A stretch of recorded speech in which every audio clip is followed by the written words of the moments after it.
All right. Well, welcome back, everyone, to a wonderful evening of Dungeons and Dragons. Tonight, again, we'll be playing Lost Mines of Phandelver to see how everything goes. We. Yeah, we. No, I said poorly, not we. Oh, poorly. My bad. Well, let's see how this goes, and if I'll ask if anybody wants to add anything afterwards. But just as a recap of last session, after making everyone's acquaintances, the party begins their 2-day escort of a supply cart towards Phandelver. After a peaceful night on the rolling hills between the high road and the sparkling tides of the Sword Coast, the party awakens to a sunny day and easy travel due east towards the Trail of Tribor, or Tribor Trail. Fortune, however, was not on the party's side, as midway through the rougher parts of the Tribor Trail, a couple of horse corpses were spotted about 100 feet on the road ahead of the caravan. Stopping to investigate, Burdane recognized Sildar Hallwinter's horse is one of the two lying across the path.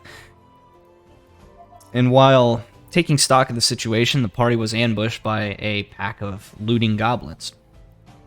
The party began, the battle began intense as the goblins had taken the group by surprise, but our party quickly turned the fight to their favor. And dispatching of these goblins, the party set off down a trail deep into the Neverwinter Wood, dodging and sometimes falling for some of the traps along the way. They make their way through the 5-mile journey to an unknown cavern system. Quietly taking care of the goblins on watch, the party enters the tunnel, then making their way deeper. Deeper in, they pass by a trio of chained and crazed wolves travel down a narrow incline and encounter another cluster of goblins. One of these goblins was larger than the others, and with a swing of his staff in hand, he bonks a bound and injured Sildar on the head, who then collapses onto the floor. He then turns to his crazed minions and shouts. And that is where we begin tonight's episode in combat with our lovely party. Yeah. Is there anybody? Hey. Do we want to add anything to this? No, I'm good. Okay. Covers about the gist of it. Covered about the gist of it. So, first off... Sound dirty. Nothing. First off, the goblin boss in the center of the room, or at the second elevation of the room, like I said, he brings that staff down on top of Sildar's head, and then begins making his way back. And with as much movement as he can muster, he pulls Sildar into a defensive position in front of him, guarding him from any attacks behind or attempting to guard himself from attack behind Sildar and a stalagmite. That's going to be his turn. And unfortunately, because Nidus is not here, we will be passing his turn, bringing us to Vladius. Do I see any way up to the second story where he is, the goblin boss is? Yeah, you do see that there is a slight stairway up to where the goblin boss stands. It's rough. It seems to be made, haphazardly. Is that the stairway that I'm looking at? Yes, sir. Okay, that's that stairway. Okay. Rough. I'm gonna have to find another way, I think. Well. So anyway, then I started blasting. Gladius is gonna aim his light crossbow at the first goblin that he sees. Okay, and so that one is going to be this guy. Hello? Red. What's going on? Here. Did your internet just crash? Yeah, we've been having internet problems for the last 2 or 3 days. Uh-oh. I'm trying to fix it, but what did I miss? Where did you drop out? You had just described that the goblin chief took a defensive position with Silder or whatever, putting him in front of him so that we couldn't hurt him. That's about it. So yeah, the only thing that you missed is that because Nidus isn't here, we're gonna move on to Vladius's turn. And I was trying to figure out what the stairway was to the second story. Oh, yeah. Can Storm call out, what? I can't see up there. What's going on? Or she's gonna whisper it, actually. I'm not gonna say anything. I'm just gonna fire shots at this goblin. Okay. Fire your With the shot. Goblins.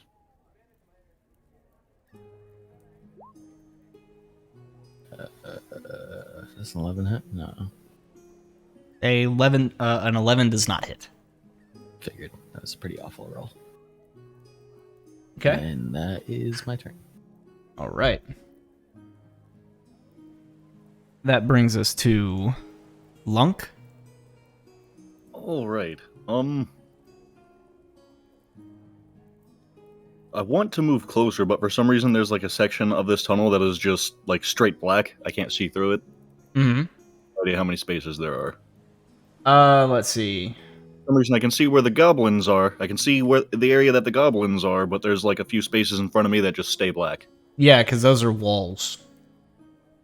That's basically the walls of this cave. So if you're no. What I'm saying is the tunnel is basically cut off. I literally can't see anything for it looks like 4 or 5 spaces for no reason. What is it? Control L on someone's token to see their lighting.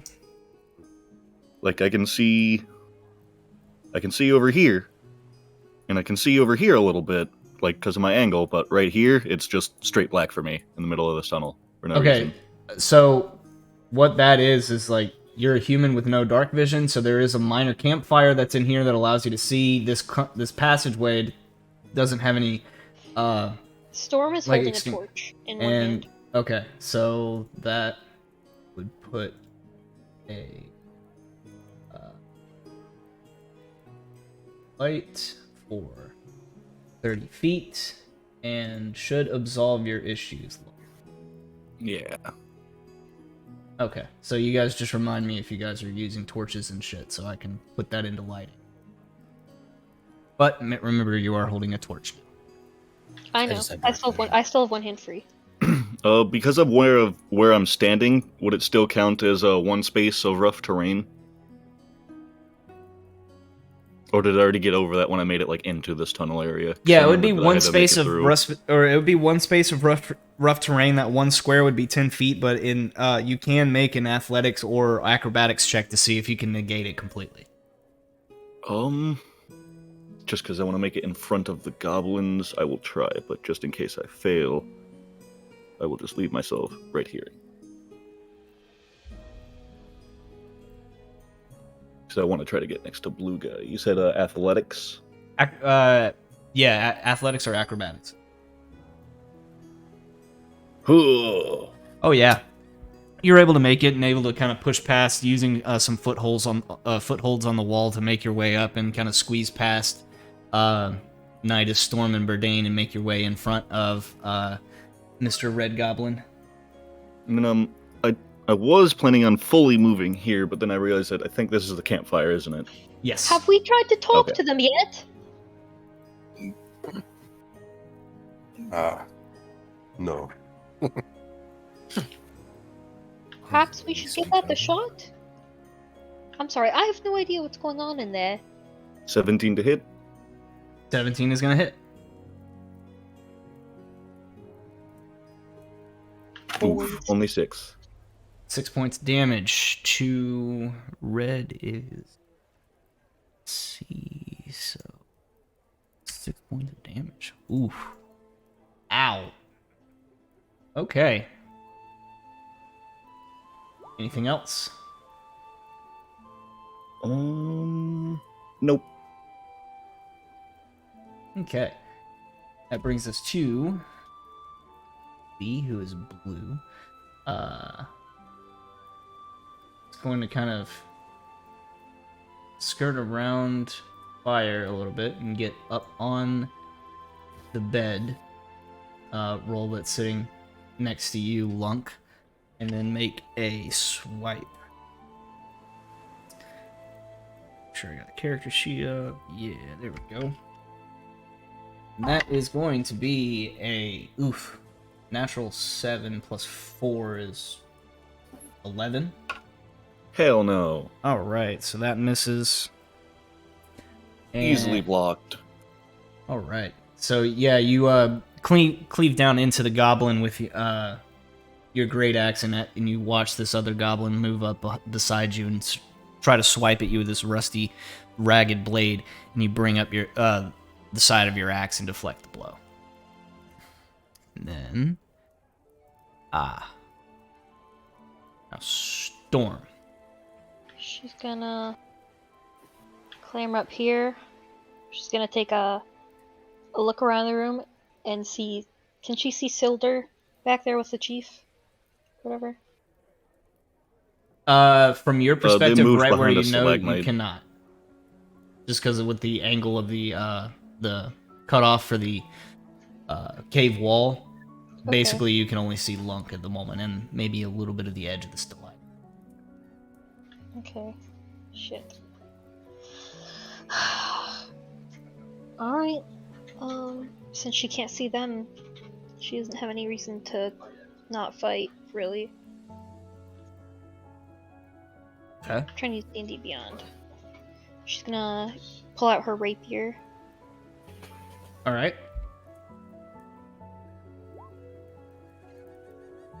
Take a swing at the blue guy. 20 to hit. Yep, that's gonna hit. 6 points of damage. Nice. Okay. Yeah, she probably didn't see this guy when she climbed up, but when she finally climbed up past Bourdain, she's gonna go, "Oh fuck!" and take a swipe.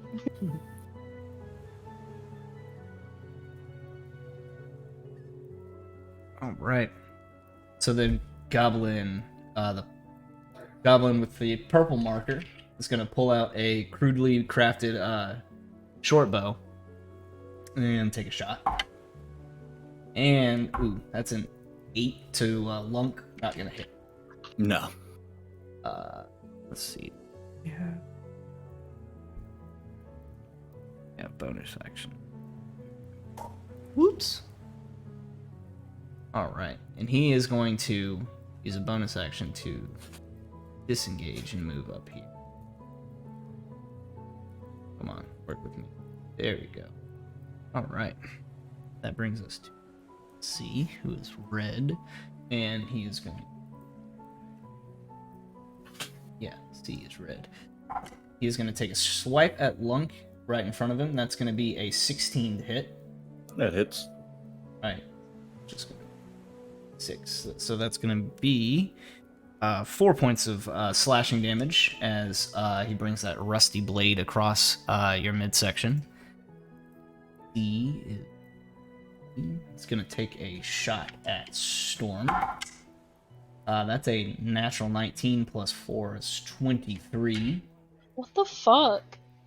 And then, Almost got a nat 20. Fuck that guy. 6 points of damage, or no, 8 points of damage as the short bow fires and hits you in the midsection. He's going to take another shot at Lunk, or Orange is going to take a shot at Lunk, and natural 7 plus 4 is 11. Ha! No. And that brings us to Burdane Big Hand. I catch the arrow and I crush it. No, I'm not a monk. Not that badass yet.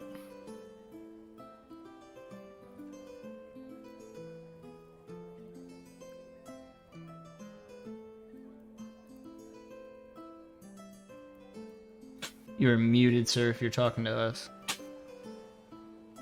Okay. Sorry, nose. You're good. Door. So let's see. Given that the corridor here is a bit clogged, I'm gonna take up my light crossbow and attempt to fire at blue. Okay. Let's hope it hits.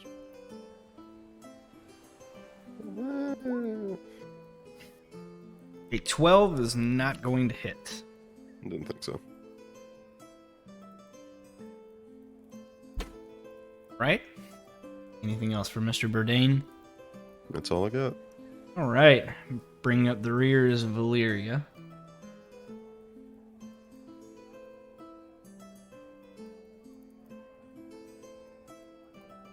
Brave?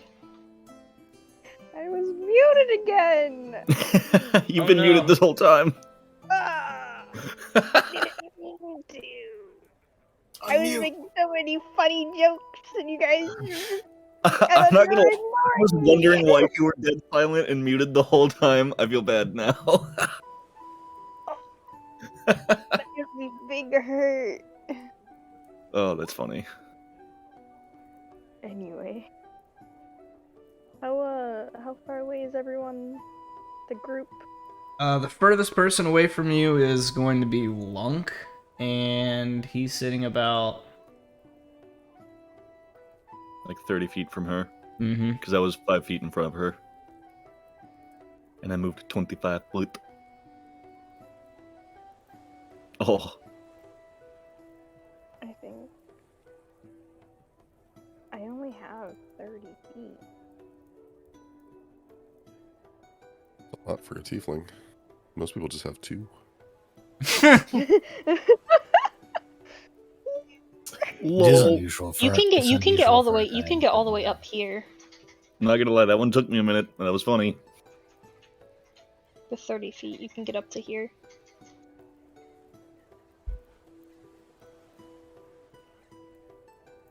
She'd honestly probably go behind wherever Vladius is, though, because you know. You can go exactly Yeah, there. that's where I would say you should go. Hell yeah. She goes behind Vladius.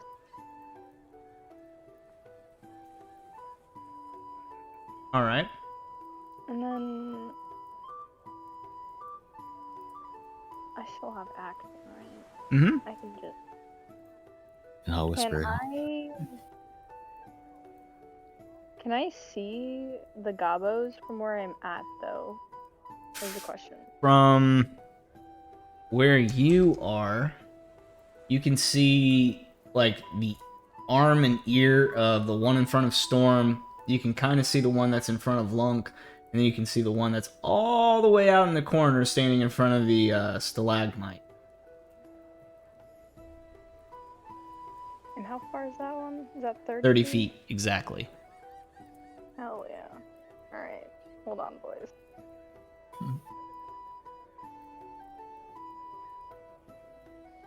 So, looking at the one that's the farthest away, standing by the stalagmite? Might. Stalagmite? Might is on the bottom. Nine. Because it's a mountain, I understand. And a kind of like sing-songish voice, but also in Infernal, she's gonna be like, "Your mother never loved you," and says that, cast Vicious Mockery. Okay. So that's a wisdom saving throw for me. Mm-hmm. Ooh. Okay. Yeah, that's a 5. Rolled a natural 6 minus 1. Ha! Sucker. You have a nosebleed or something? Take my 4 damage. And that one is to Mr. Purple in the back. Yeah, the farthest one. Okay. No, but if he's feeling like I was last week, he's super mucusy right now. Yep. I had a terrible Blamage. sinus headache basically all week last week. I don't know if I had a weak sinus infection or what, but it was terrible. I felt like hell last week. Okay. So, realizing his situation, Lunk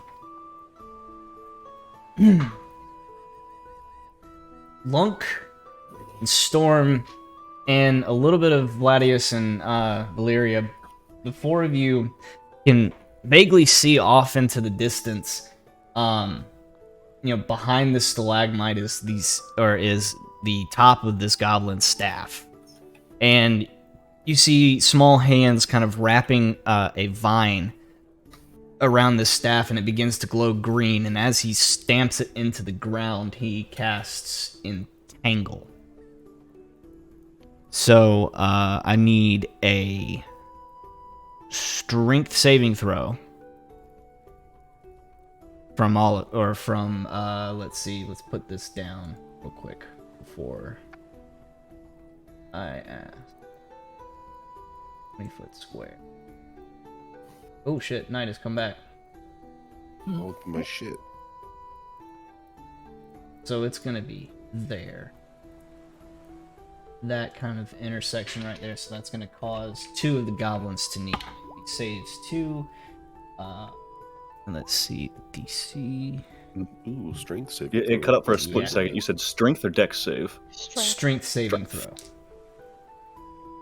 Strength that's save. unfortunate. Oof. Ooh. My good save, too.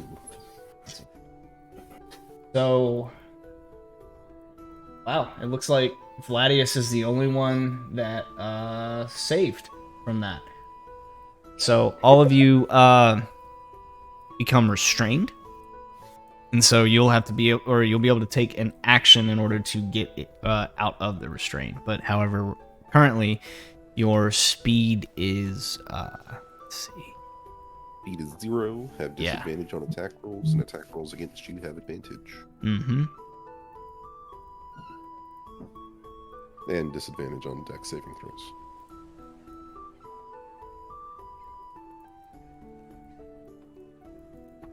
That's the one that this one doesn't have. I'm so sad.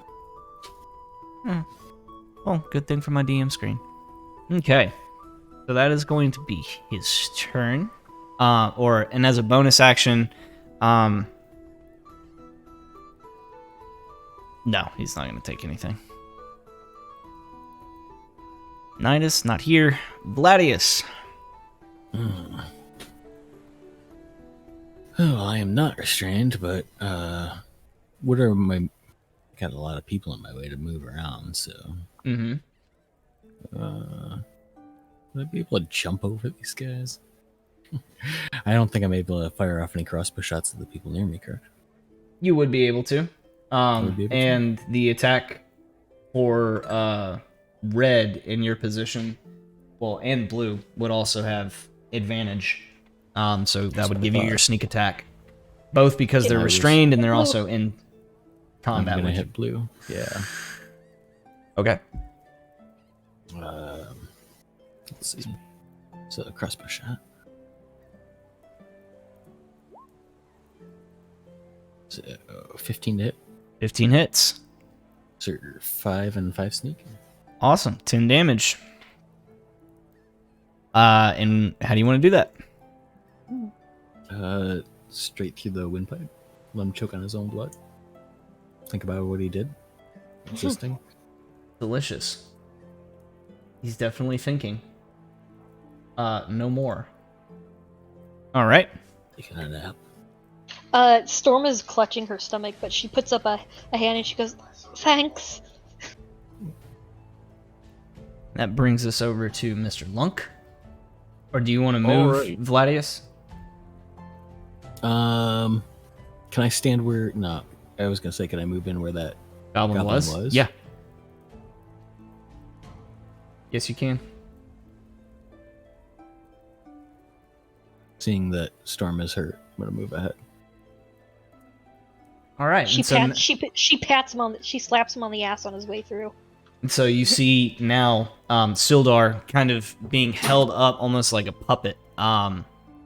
Head slumped in front of him by this larger goblin that's just holding him up with one hand, hiding behind the stalagmite kind of crudely and peering through the gap of both, clutching his staff. Lunk. All right. I'm gonna rage, Yeah! Rage! I'd like to rage. and then I'm gonna try to finish this guy off. Okay. Unfortunately not, but you are raging, so... I don't get advantage on attacks. Actually, yes, he is restrained by the entanglement, so yes, you would get advantage. Oh, I thought he passed. My bad. No, both of the goblins also failed. 12 to hit. 12 does not hit. Yeah, darn. Okay, so...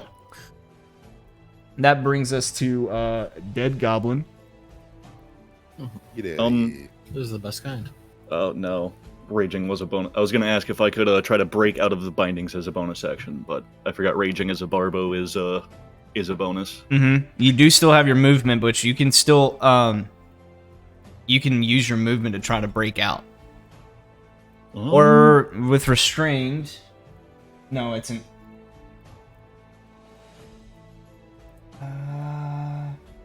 I thought that it might like take a Yeah, turn take an action to get out of it the takes your restraint. action to break out of it. Yeah, 5e is kind of shisty with a lot of that, but they already give the characters enough power. All right. So Goblin B is dead, and that brings us to Storm.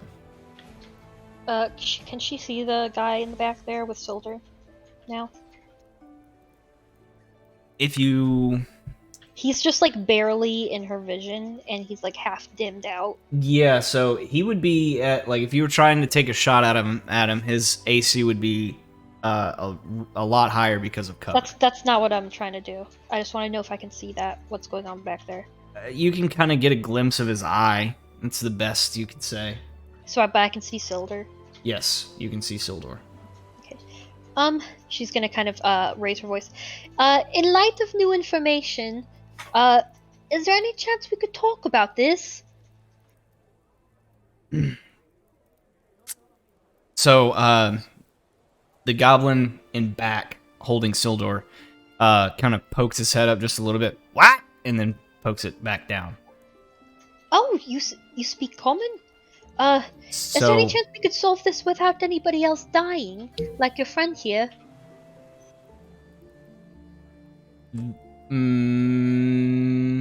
That'll be your 6 seconds of turn. Okay. Do I get to roll anything, like persuasion? Roll me a persuasion check. Oh.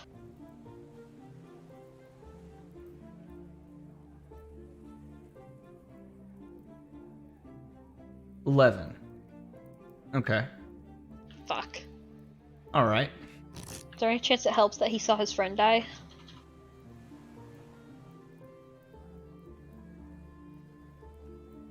Goblin A, or purple, is gonna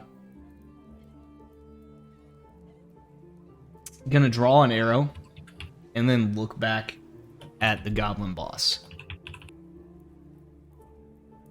Having heard the conversation, C is still kicking and angry, so he's going to take a swipe at Lunk.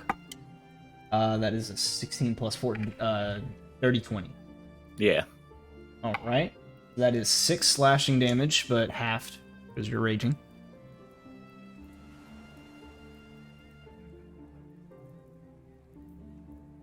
He is green. Disengage. Bonus action.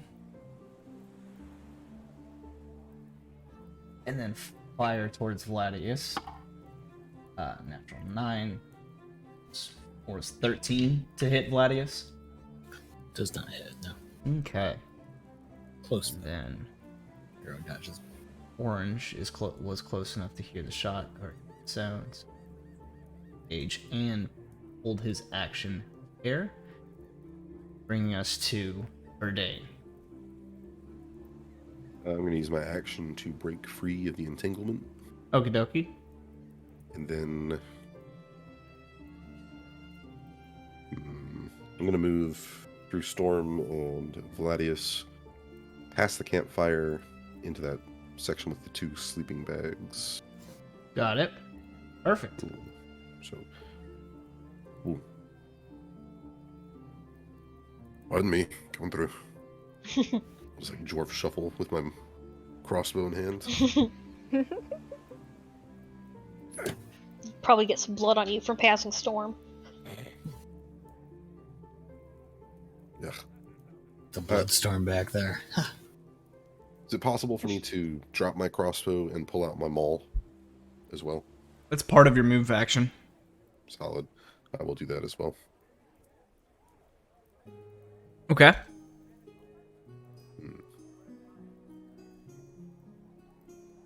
That'll be all for me. All right. Oop, let me catch this up. Valyria. It's just Valera. Yeah. Let him add the extra years. Can Valera also see what's going on?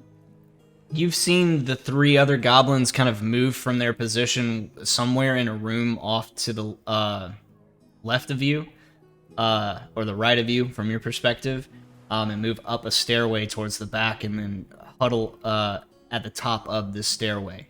And you've heard Storm shouting, as well as a kind of small, gurgly voice shout back in common. Is there any chance Storm can whisper back to Valera that they've got Sildar up there? On your turn. Okay. And from her perspective, she could probably see Sildar. Like, I believe Okay. So she... Although I don't know how well other groups or other members of the party would recognize him. The only ones that have had actual interaction with Sildar himself is going to be Verdane and Nidus. I mean, if she sees someone being held hostage or whatever, Right. and the Storm is trying to be diplomatic, she'll be like, "Oh, so we're doing that then? I like that very much better." And then she'll call out and be like, "I quite like the idea of no one else dying as well. Could we maybe try that before we go back to fighting?"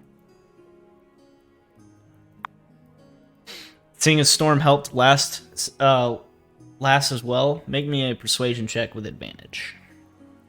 Hell yeah. 19 on the first roll, So and then 19. Perfect. All right. And do you want to move or use anything else? Just kind of wait? Nah, she's just gonna sit there and wait. Okay. She's still got a view of the goblin himself, right? Yes. Or That's- kind of. You see you see purple and orange and green, but pink all the way in the back. You're kind of it's hard to see him because he's got a stalagmite on one side and then Sildar like raised up as a human shield literally in front of him. I mean, it's good enough. Yeah. So, the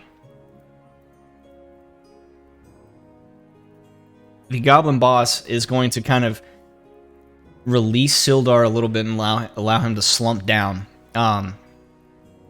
And even in Sildur's kind of like slumped form, he's the goblin is still like a little bit shorter than him, so he kind of peers up around the stalagmite. What? You no fight? No fight! Weapons down! And he kind of gives us a little squeak and waves his fingers, and the goblins all kind of still take a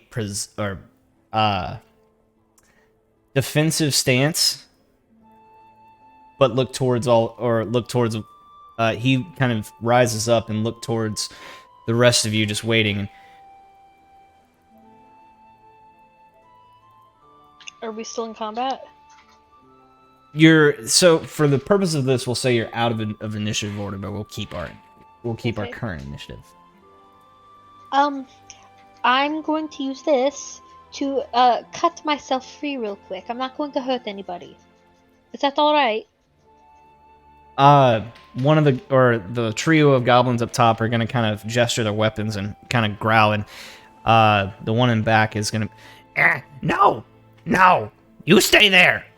Oh, okay. What want?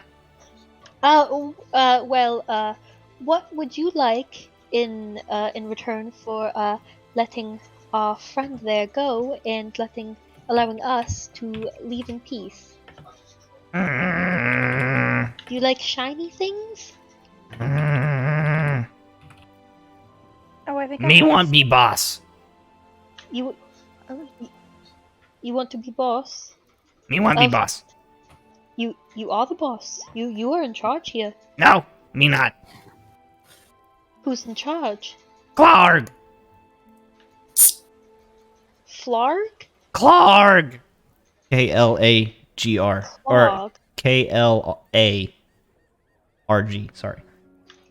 And where may we find him? Deeper in. Kill him. Get human. Okay. What do the rest of you think? Well, that's definitely something. It's a start. What else would you like besides us murdering someone? He kind of looks hesitantly to all the other goblins, and they kind of look back at him and just all shrug. And he looks back, feigning a little bit of confidence, like, kill Clark! Yes, but what if instead we gave you shiny things and food? Valera kind of like her hand shoots up and she's like, oh, what if I sing you a song? Oh, she's You want very to attack good. the red goblin? Oh, God. Okay. Lux, no! So, make your attack roll.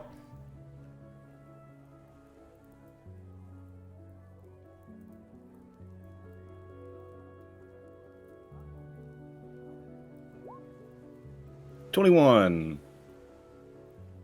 Advantage because he's restrained, yeah. 21 definitely hits.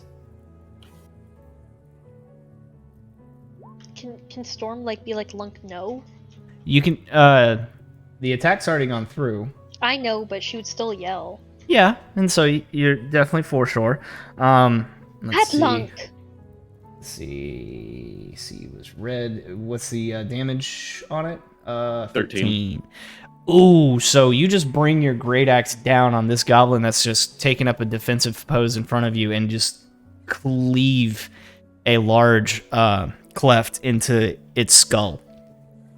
And yanking your axe out, it just slumps to the ground, and you see up at the top the other goblins kind of shriek and was look an towards. accident. His hand slipped. Look over No to. talk. Green man, give us little man now. Lunk, shut the fuck up. Little girl, shut up. So, and the goblin boss is gonna jump behind Sildor and screech, and then cast or begin weaving a spell in his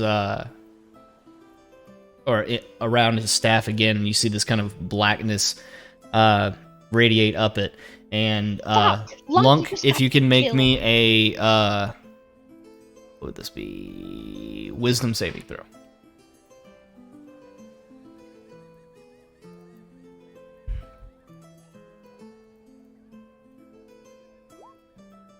$12. 12. Oddly enough. All right. So you see, or Lunk, as you're kind of in your blind rage looking down at the goblin dead in front of you, and you look back up to the goblins that are attempting to chat, your vision begins to cloud and darken and become nearly black. But in your rage, you kind of huff past it, and you're able, you force yourself to be able to see clearly again.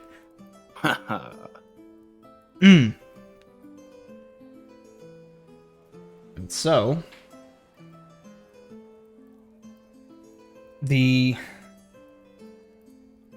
all right.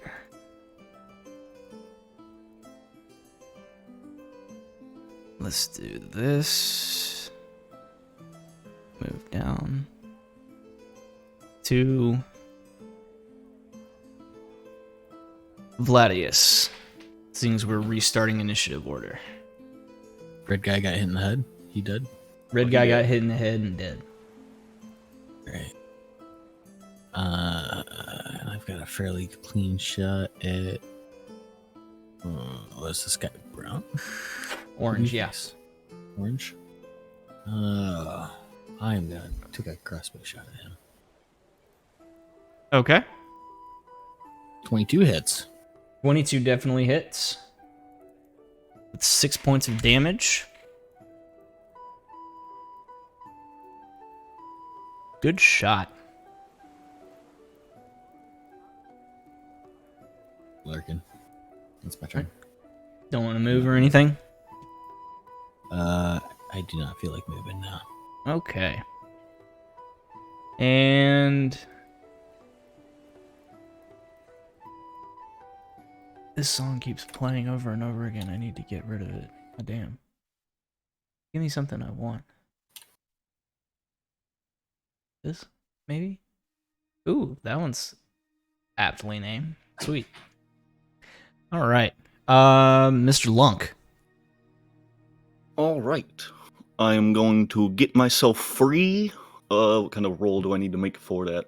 There'll be a strength save for, and because you're raging, you have advantage. Yeah. And that'll be your action. 22. Broken free. Then 5, 10, 15, 20. Nice. Bam.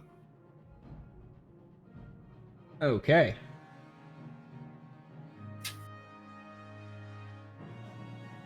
Goblin B is dead, leaving us to Storm.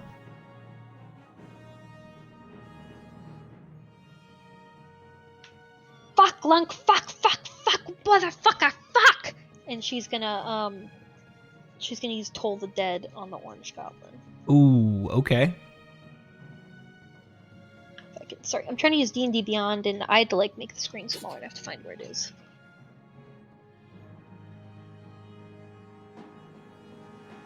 Is Orange missing any hit points? From your perspective, it does not look like he's been injured. It's important because I do more damage. So that's 7 damage for a DC of 14. Ooh, that is an 11 minus 1, so 10. He fails. Nice. And you see this similar to last time you cast this spell, a large dive bell, kind of shimmering in a blue mist, appears in front or on top of the head of this goblin, and it dongs a low resonance, and you can kind of see through the goblin's head begin to like shake wildly, and then just you hear a pop, and blood starts pouring from his ears and his nose, and he just falls down to the ground. Nice. Sorry about that. All right. So, Melted his brain. Vlad, is there any way you could scooch in front of me a little more? A is Okay. purple, and he took up. He's the one wielding this bow as well, so he's going to attack the oncoming lunk. That's a natural 20. So 24 to hit. Yep. Right. That is going to be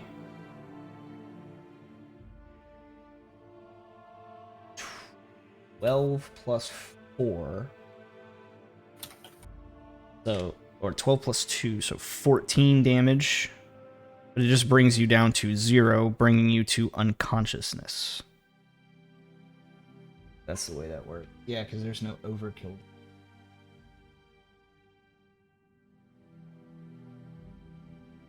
Yeah.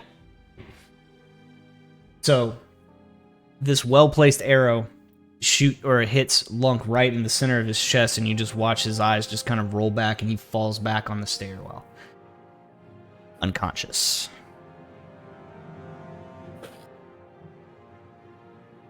Then...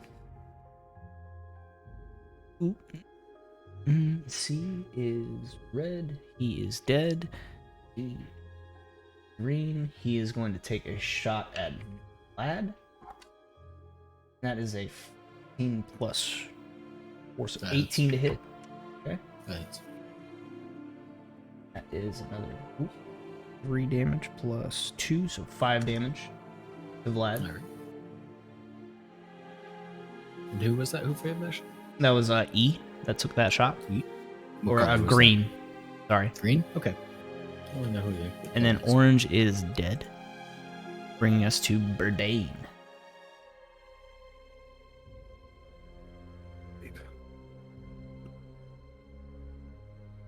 Let's see.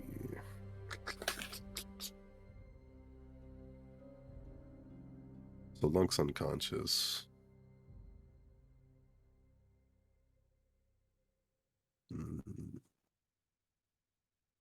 Okay. If I get up onto the stairs, let's say right here, would I still be able to attack green? Yes. Perfect. Okay. I'm gonna use my maul Okay. to swipe at him. Let's take a look-see. Actions. Please hit. Make me look good. Or not. A 10 to hit is not going to. Used all my good stuff last game. Mm-mm-mm. Oh well. And that brings us That's all for to me. Belira.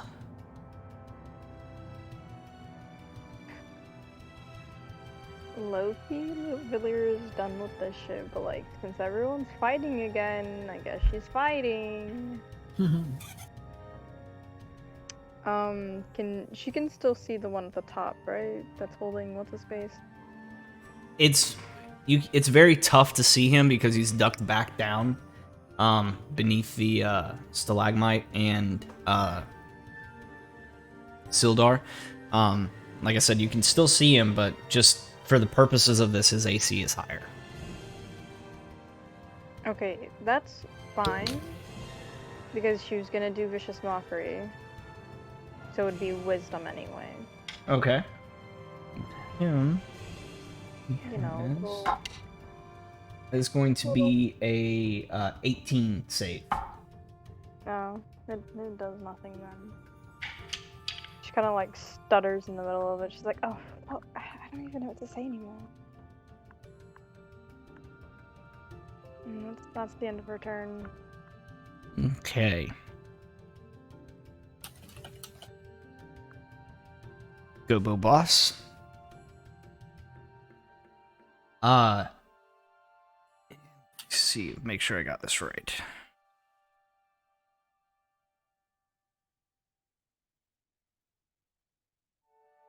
Yep, okay.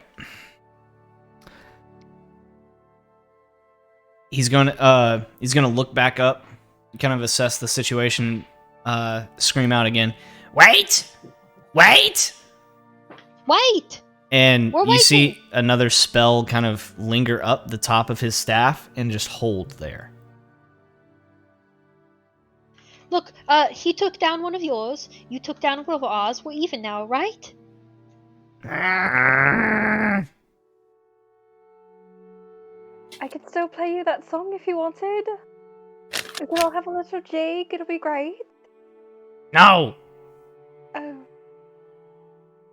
Kill Glarg. Take dead and leave. Oh, Me, okay. boss. Okay, we can do that.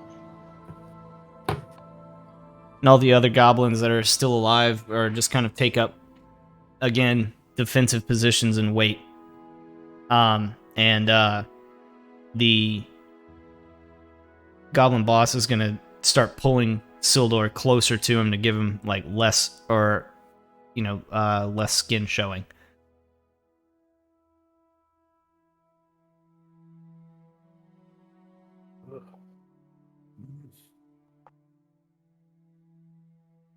So we're still keeping our initiative order out of combat, kind of thing. Again, we're moving out of initiative order, but we're still at our current point in initiative order. Yeah. Yeah. Okay. Is there any Can I chance we grab could have? Monk and try to drag him away? Since you we seem can. to be at a standstill. Is there any chance we could have like a day to kill Clark for you, so we could rest up a bit? You injured us quite a bit here. If you No. want us to do this for you, Kill Clog. then Kill Clog now. Me she's gonna no look back die. Clark no. You're here. She's gonna look back at Valera for help. sweet sir, we cannot kill him if we die first.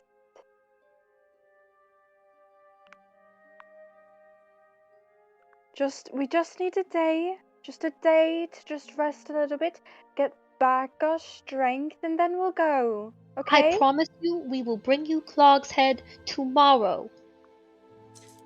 At first light, if you must. We just need some rest, okay?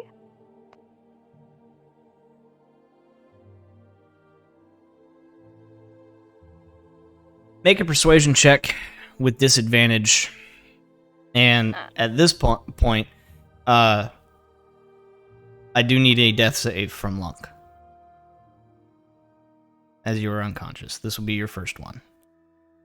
So that's just a Constitution saving throw. I'm so sad I wasted a nat 20 on that. Oh wait, those are performance. Ha! Wait a minute. Is it a con save or is it just a d20 roll? It's a Constitution save in 5e.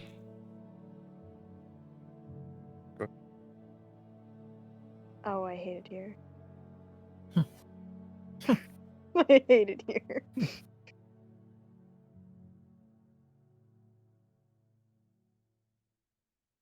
I can't see your rolls. I accidentally did performance check first. I got a nat 20 and or was it a dirty 20? Something like that. And then a 12. And for the actual persuasion checks, it was a 24 and a nat fucking 1. I hate it here. So,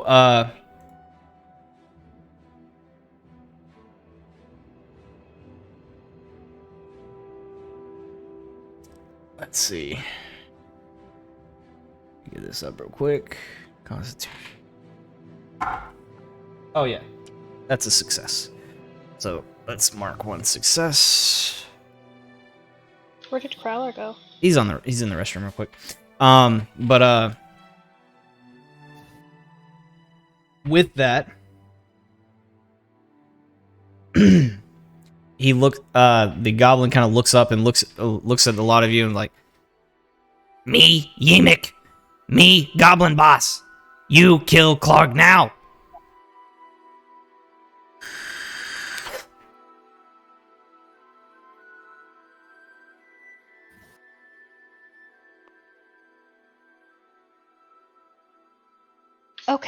Okay. We kill Clog now.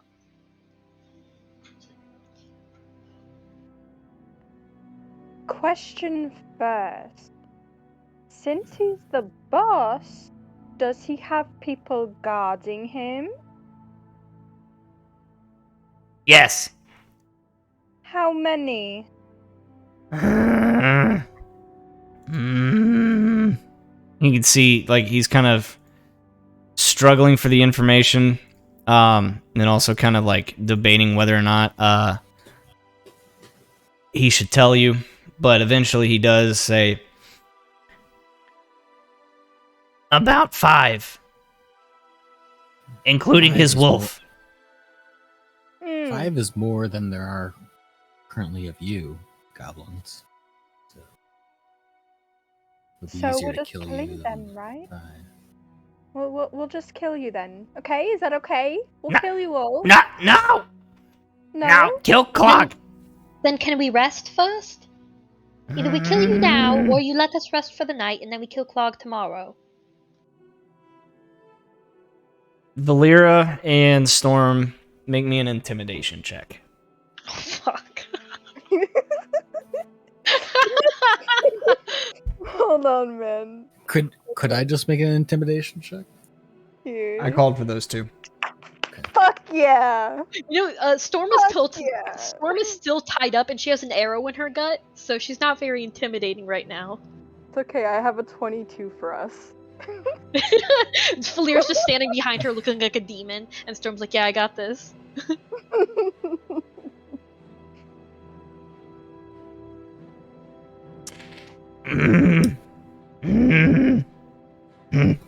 Go wait outside. Me distract Clark. Oh, are you gonna get him alone for us? No. You kill What do Clark. you mean? Go. Are you going to help us? No, Then what should we do? crazy lady. What do you mean distract Clog? What exactly are you going to do? He know you here.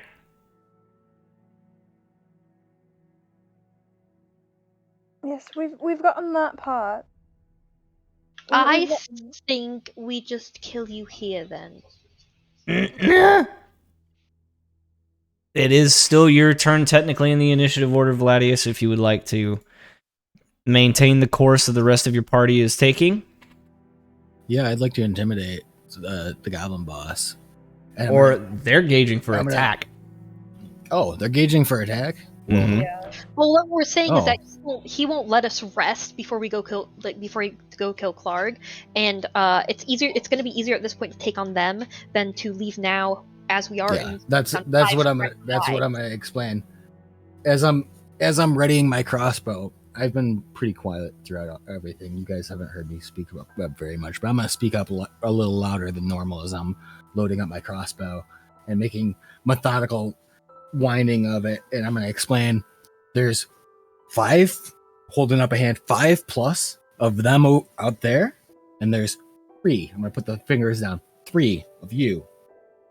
There's more of them than there are of you. It's gonna be easier to kill you. And I'm gonna bring out the crossbow and I'm gonna roll intimidation check. Okay. While he's doing this, can Storm just subtly try to cut herself free of the entanglement? Okay. How's a 23 look at him? So that's going to be a strength save. From me? Yeah. And then with that intimidation, Can I follow through an idea? what's that? Oh, I was gonna. Never mind. Go. Let you do what you gotta say. Go for it. So with that, he kind of looks about again, assessing what quick math a goblin can muster. Looks down at the still bleeding and unconscious body of Lunk and say, once again, you leave. Kill Clark. We free human. I don't think we're gonna kill Clark. I think we're gonna kill you.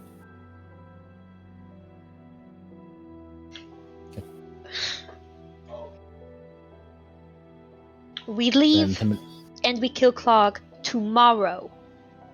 Fine. Leave. Kill Clark. Get human.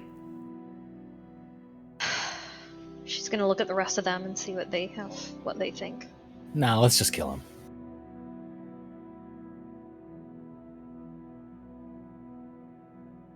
Bourdain? Alright, Baby? Kyle, at this point, would I have dragged Lunk's body away from Yes. the stairs? By this point, both of you would be back close to the entanglement. Okay. I just didn't want to move myself and not be able to move Lunk Yeah, as well. you'd be able to haul Lunk away. He's been trying to Bourdain? get us to leave for the past minute and a half. Let's get Meathead and get the fuck out. Okay. Oh, Okay. Let's go. He's been practically begging us to leave. You keep flip-flopping. Kills, Well, the leave, kill, leave. Well, the problem was he wanted us to go kill Clog right this second. He offered us a distraction to get out of here. He offered to distract the rest of this group to let us leave. To come back. Would you still do that by any chance? Ye mill? I believe it's best we stop asking for favors. Get the fuck out. Okay, let's. Okay. I guess everybody grab a limb of Lunk. Okay. lunky limb. All right. And so you guys can pull yourself back out towards the little nook where Vladius took care of those goblins outside. And for the purpose of this, Lunk is still unconscious, but no longer rolling death saves. He's just snoring loudly. Great. And I will be right back because I've had too many liquids today.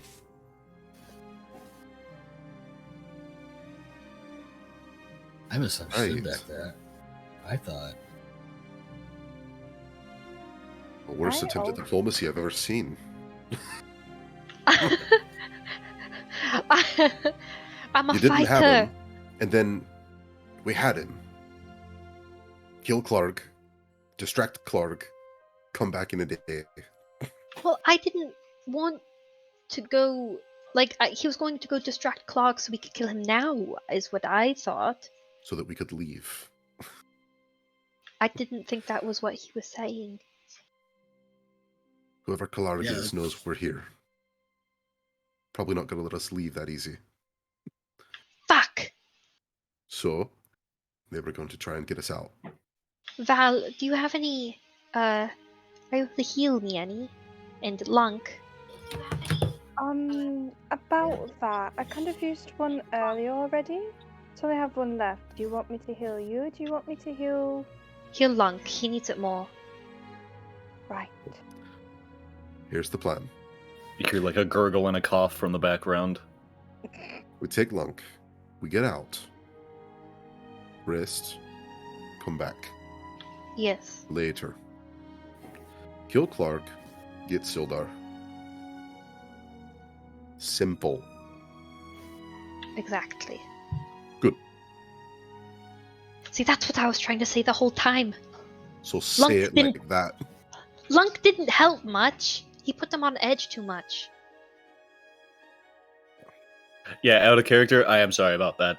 If you guys had done that a turn beforehand, before Lunk had raged, totally would have gone with it. Well, the Totally thing is, would've I gone wanted with to do it. that from the very beginning, but like character-wise, Storm couldn't see anything. Yep. Yeah, I understand. I understand. That's why it's one of those things. Me, like, out of character, I wanted to go with the diplomatic approach 100%, but Lunk, in rage, in combat, nah. No. You don't swing at me, little man. Ha! Yep, it's one of those things. Well, Character I flaws. hope. I sure hope he learned his lesson. Maybe. Oh, hell maybe- no.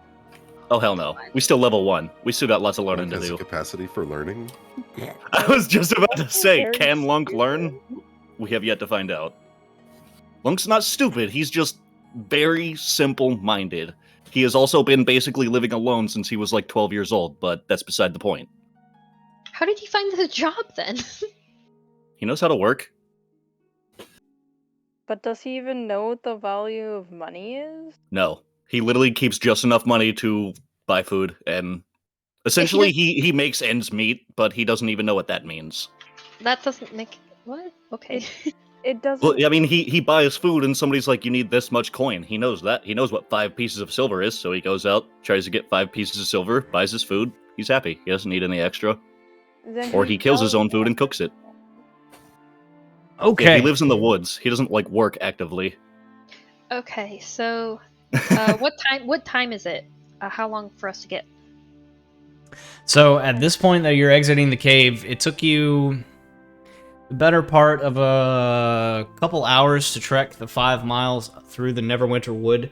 And with the short bout of combat and trying to sneak through, you're exiting out of the cavern system. The sky has this reddish and purple tints to it as the sun is beginning to go down. Okay. I'm not sure if we should try and camp this close to the goblins' cave. Especially if Clog did know that we were here.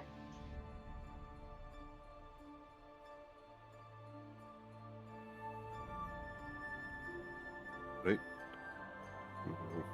How far away would you like to be? Maybe a couple of miles? One at least.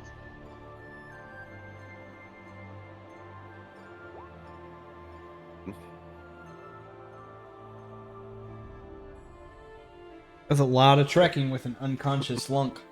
Valera already yeah, healed Valera healed I me. healed him Okay, cool. while you were gone for 9.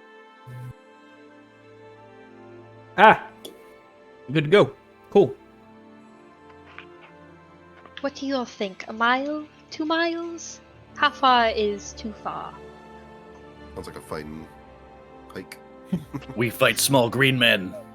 On the other hand, tomorrow. we could just leave, but I would feel bad for leaving Silda. Or we could come back tomorrow instead of killing Clog, we could finish off the rest of those goblins. I don't know, does that make us bad people? We should have just killed those goblins to begin with. I yes, agree. well, I'm a little injured here. Yeah, so was I, but Waste I'm time sorry. talking, next time fight. Lunk, did you realize you almost died? Because you waste time talking. No, Long, because you hit them. Hit plus hit equals hurt. And you know hit, you waste time talk. Lunk, we're gonna learn you some things. Are you capable of learning? Are things capable of dying?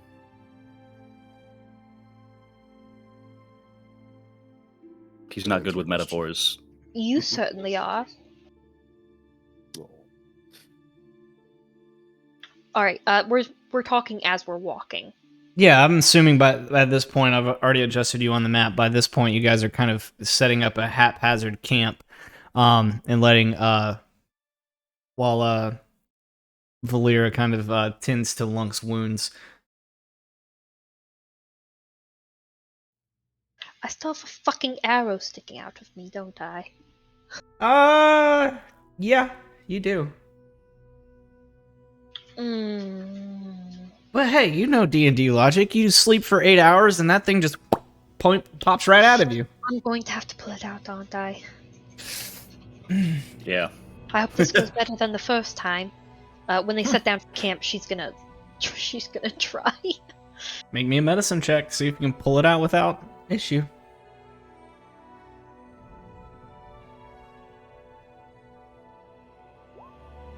Why am I rolling like shit? Damn. Like I've been trying to use D&D Beyond. I'm gonna go back to fucking roll 20 because this is bullshit.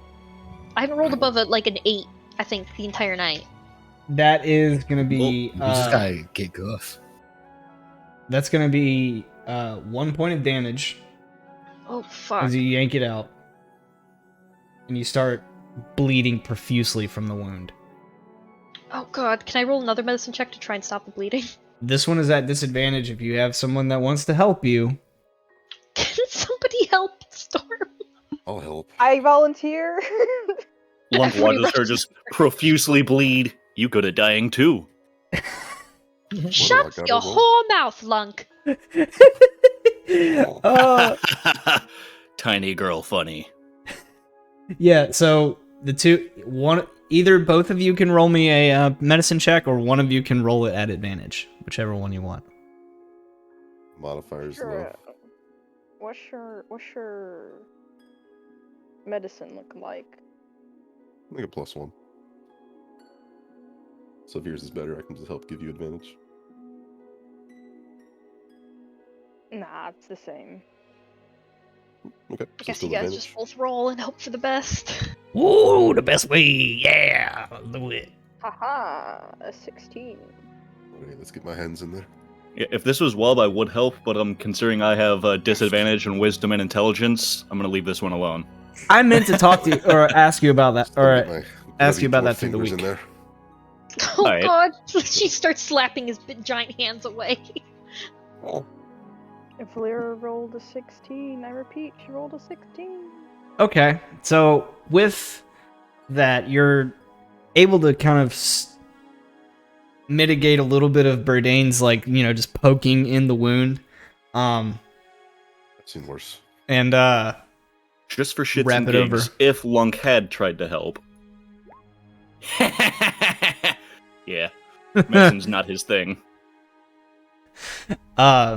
But yeah, so you're able to wrap the wound pretty, decently, Valera, staunching the bleeding and saving you from continuing to bleed out. Thanks. She was cussing the whole time, by the way. Well, you're welcome. Shit, fuck, bitch. Well, yeah, as you guys are sitting out, I assume you guys make up camp, and do you want to move further like you suggested, or do you want to keep where you are? Move further. Okay. So for the purposes of this, we'll just keep you guys right here, but we'll say you're about, with how beaten and bloodied you guys are, you get about half of a mile away before you're just like, all right, fuck it. We gotta stop. Mm-hmm. Particularly Storm just sits down probably. While they're walking, she probably just sits down and goes, that's it. Alright. Camp's been decided. Okay. I can't walk any Oh. further. Fuck. I left my crossbow.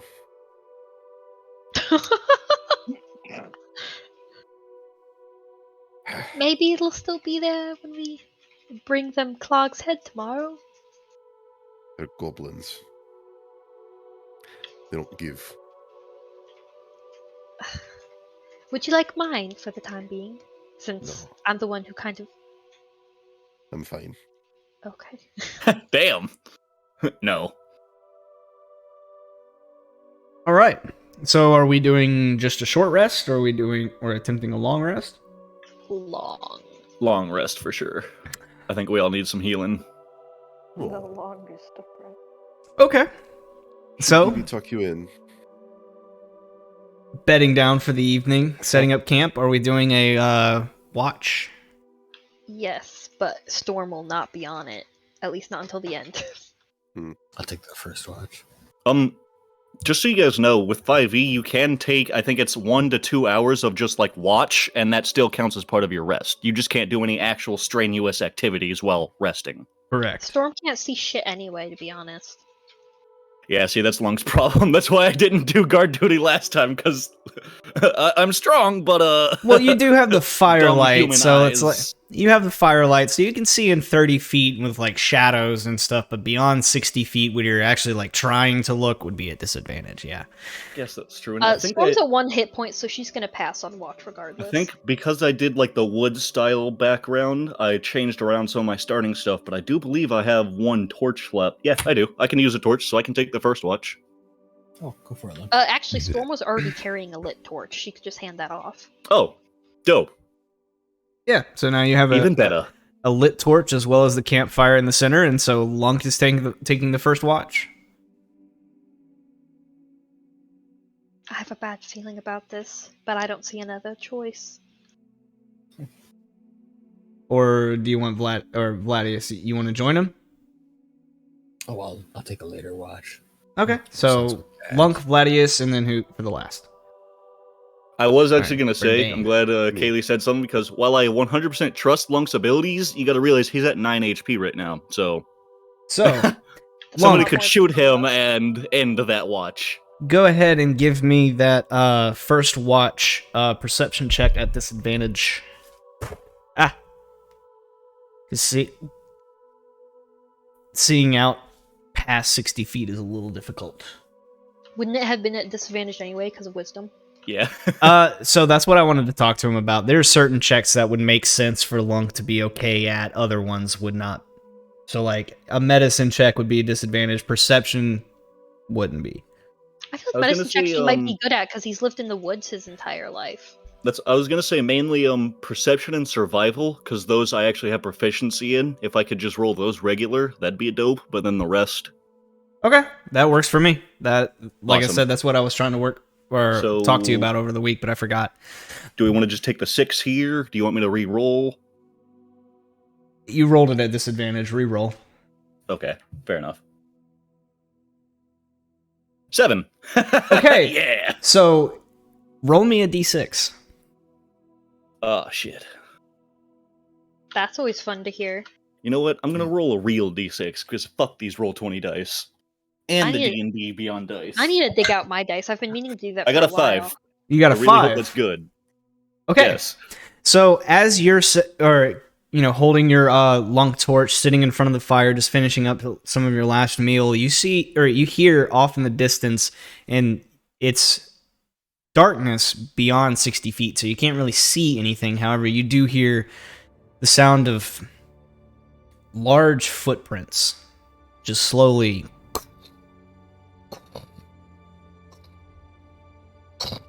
And Who is the closest one to me, like, on the ground sleeping?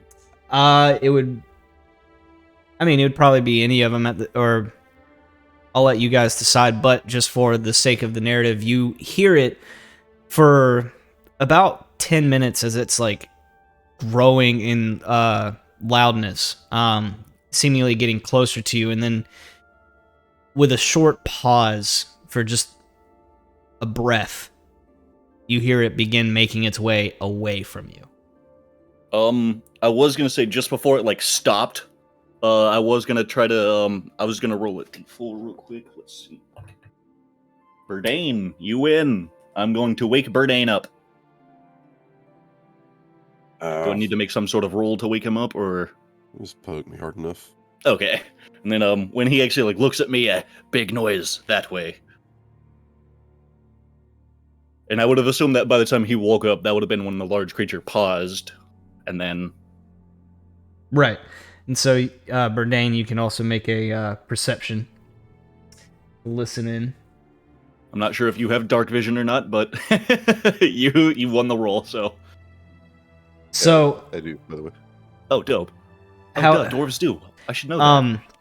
in your sleepy haze, you kind of look around and don't see anything in the perimeter of your 60 feet that you would be able to see in the dark. However, you do hear a slight pause, and then the large footsteps begin making their way away from you.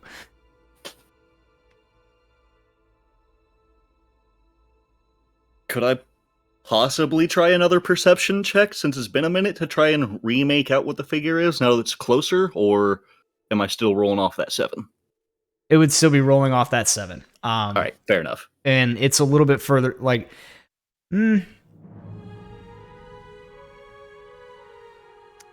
Lunk, you can make me a survival if you want to. All right. Let's go. Oh, shit! Cool. So you know of a number of large creatures that live in the Neverwinter woods. Judging by its footsteps and its cadence, you're able to tell it's a large bipedal creature. However, with that roll, you're also able to clearly tell that it's moving away from you. As if it's knowing that it's a large bipedal creature, me in character and out of character have a good idea. So I'm just gonna pull out. I'm gonna pull out one javelin for now, because my backpack, I assume, is sitting right next to me with all my shit in it. Mm-hmm. And I'm basically just gonna have it stabbed into the ground, waiting. And obviously, I have my great axe at the ready because watch duty. Okay. And for a few moments, you hear the footsteps. Both you and Burdain hear the footsteps making its way further and further away from you till about the time of your second watch starting. You no longer hear it. Spooky. Well, if it's what I think it is, their footsteps are pretty loud. That makes sense, actually. But yeah, pretty spooky. I guess with that, I'm not sure if Burdain would have stayed up with me the rest of the watch, but I at least will wake up the next watchman, watchwoman, whichever. 2022, gotta be Gladius. open to that. That would be Gladys. Yeah. And I'm going the fuck back to sleep. Perception check, yeah. Gotta get my winks in. So, Gladius, you're awoken by a very kind of like suspicious looking, or not, a spooked lunk, I should say. And after a few moments, Dude, all of us are rolling like this is an awesome night. We're all rolling so well. so These charcoal eyes are actually charcoal tonight. Having- right, Kaylee, these characters are cursed. with the brief description that Lunk gave you of what he heard in the night, you kind of are high alert, on edge, looking around, trying to see anything in this darkness. But you don't see anything, and you don't hear anything besides the chirps and the cadence of the nocturnal creatures that roam the forest. Lunk would have warned him about the big noises. Yeah, and that's what I was saying is causing the nat 1 because he's like paranoid. Oh, yeah, my bad. But your Vladius, your watch goes uneventful. That's good considering how scared Vladius may have been. No, see, May or may that's not one of those have things. been. Is that good? Because it could have gone eventful Inside. because you rolled a 2, or it could have just gone eventful and you rolled a 2. Uneventful. Do. Right. If it was Eric DMing, we'd all be dead because he's mean and hates us. Right. Wow, shots fired. And that brings us to Vladius bedding down and arousing Mr. Burdain.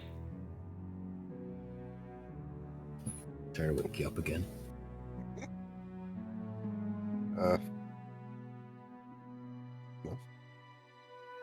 Probably should just take a lot. Oh shit, I forgot you were taking the third watch and I woke you up earlier. Yeah. Gotta love the D&D dice. Makes a Lyra Alright. watch. Thank you. Glad. Alright. Up and at him. It was pretty quiet. It was pretty quiet. Don't be throwing punches at the darkness, though. Is that what Vlad was doing? That he rolled a nat 1? I just picture him just like whipping around with the crossbow going, hua, hua! Maybe shoot a crossbow at a Right? tree. He shoots Like- a bolt at a tree or something. If any of you have ever gone camping, you know how much sound the woods make, so I picture like every like leaf or twig breaking or something. He's like, huh, what is that? Oh, what is that? Look, look. A random animal off in the distance because it's the woods. Possums live there, and he's like, oh, what is that? What the fuck? So None of you were awake, and no one knows about Nobody knows. Gladius's dignity lives. Gladius's understanding of what may or may not live in the forest and what they may or may not sound like. All kind of new to him. So, Mr. Bourdain, please make your perception check, sir. Yes, sir. I will old maningly get up and look around. Make you pot of coffee. Oh, there he is.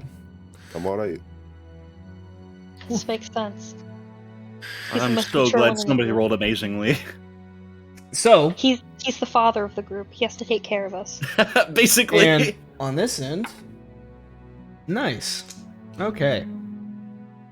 So, having been told through telephone description of the things lurking in the woods while you were asleep, you kind of get up and wander 30, 40 feet around the campsite with your little cup of, is it tea or coffee for you? Or ale? Warm ale? Probably coffee. Okay. So, or with a little mug of, or tankard of coffee that you brewed. Getting up and just kind of wandering around. About 25 feet due southwest of your campsite, you find a footprint. A single footprint that is tri-clawed and looking down at it, you get the feeling that if you were to lay down in this footprint, it would still be bigger than you. It's about 4 feet across and 6 feet long.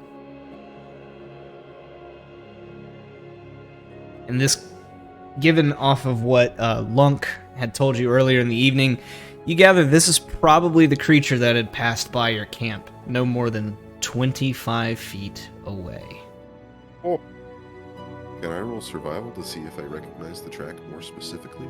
Sure. Perfect. Here we go. So you've heard of large creatures in the Neverwinter Wood. Yeah. However, this particular one seems to just got, with it being dark, freshly awakened, and all this. Like you may have heard of this creature before, but the name slips your head, or it slips your mind. A Jabberwock. So 3 claws. I'd fucking quit. 3 claws. Okay. Yeesh. I'll take a sip of my coffee. And then I'll walk back to camp. All right. So, rounding out the evening, uneventful. The rest of, or all of you, can mark off a long rest to your character sheets. Yay. Get your hit points back, your spells back, re-prepare spells in terms of a cleric, I believe. And you have a sunrise just barely cresting over the treetops of the Neverwinter Wood. And the day is before you. What do you do?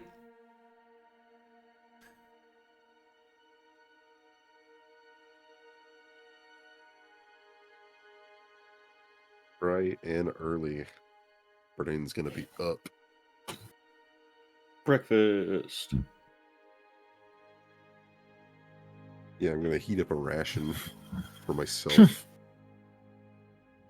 Okay. Wait for everyone else to get up. Lunk doesn't even heat his up. He just starts eating like a cold, dried ration. Like a fucking simpleton.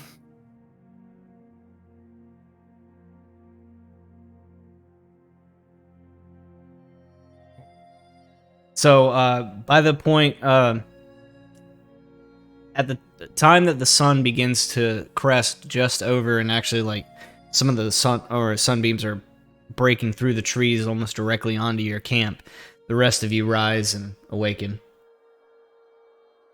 Take the land that what must be taken. Awaken, awaken, awaken, awaken. Yes, Death Clock. That's a dope episode, by the way. That is a really dope fucking episode. Arise, Musta Krakish. Yep, I was gonna say that was the Musta Krakish episode, Mhm. and then I just recently saw the birthday episode, Happy Death Day. Yeah.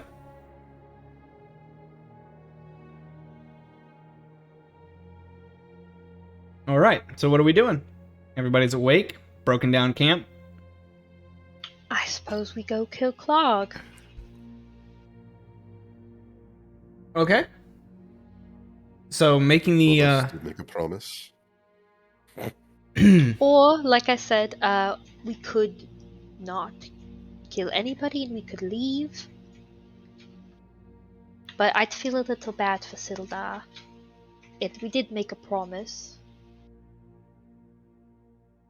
First off, we made a promise to goblins. Not even the fact that we made it to goblins, the fact that we made a promise. Not gonna let you back out of that one. As for Sildar, he's a friend of mine. Oh, well that settles it. Yeah. So, we're going back. Also, I'm sure it would do some good to Gundren if we brought Sildar back with us. I'm sure it would Assuming help he's still those alive, who travel that road too. Maybe. We could have a friendly working relationship with Yeehaw, whatever his name was. What is his Yeemik. actual name? Yeemik. Okay, that's what I had. Yeemik. Storm doesn't remember. She just thinks his name is Yeehaw. What does a crow say whenever you put a cowboy hat on his head? What? Yee-caw!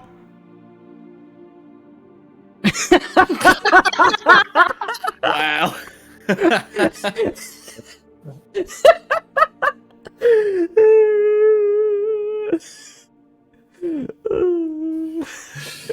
Oh, that was fantastic. I've got like 4 more of those too. Keep them to yourself. I'm the DM. You have to wait. You have to endure this shit. Yeah. Okay. Sorry. So we're making our way back. Cresting in the morning. And you bring yourself back to a familiar familiar cavern with water trickling through or flowing through the center of this cap or cave system. Words, they're not my friend today. What would you guys like to do as you make your way through? Well, I suppose we're gonna have to deal with those wolves again. I want to chastise the group for not asking who the fuck Clark is. He's the boss. I thought he made that pretty clear. What? Goblins follow anything. Well, we could always go back in there and ask him. Yeah. Uh-huh. No. Yeah, No. how do we know who Clark is when we see him? Well, I suppose we just kill everybody who crosses our path. Right, Lunk? Always. Oh, Jesus. They attack me, they die. If anything, I'll say. Only 3 of Large. them. presumably goblin boss named Clark can't be too hard to find. He has a pet wolf, too. Oh, I easy. think I think that'll help. There we go. Don't suppose any of those wolves are one of the ones we saw when we passed through yesterday. Definitely not. You wouldn't really know. I wasn't asking you, I was just like, Storm, just like... Yeah, Dungeon Master. No one asked. Sorry. Yeah. Alright, I suppose Lunk should lead. Yeah, we're just heading back to the cave, or is it a different cave that Clark resides in? Well, he said that Clog was further in, so I suppose we go Further in. In cave. Okay. Alright. So you guys can begin moving your tokens inside. Perfect. After you. Uh, after me. Is that what I heard? Yeah. This sucks. I'll go first. There you go, Lunk. She slaps him on the ass again. I'll follow meat. There's a Lunk. boy. There are more goblins than 5. I'm turning around and I'm walking out.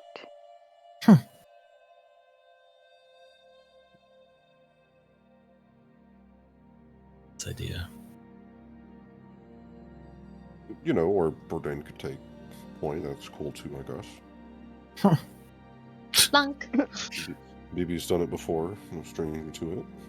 Ah, So what? I didn't mean to stretch him you stretched him? by accident. Oh, never mind. Different kind of stretching. Oh yeah. Oh, yeah. So Aw,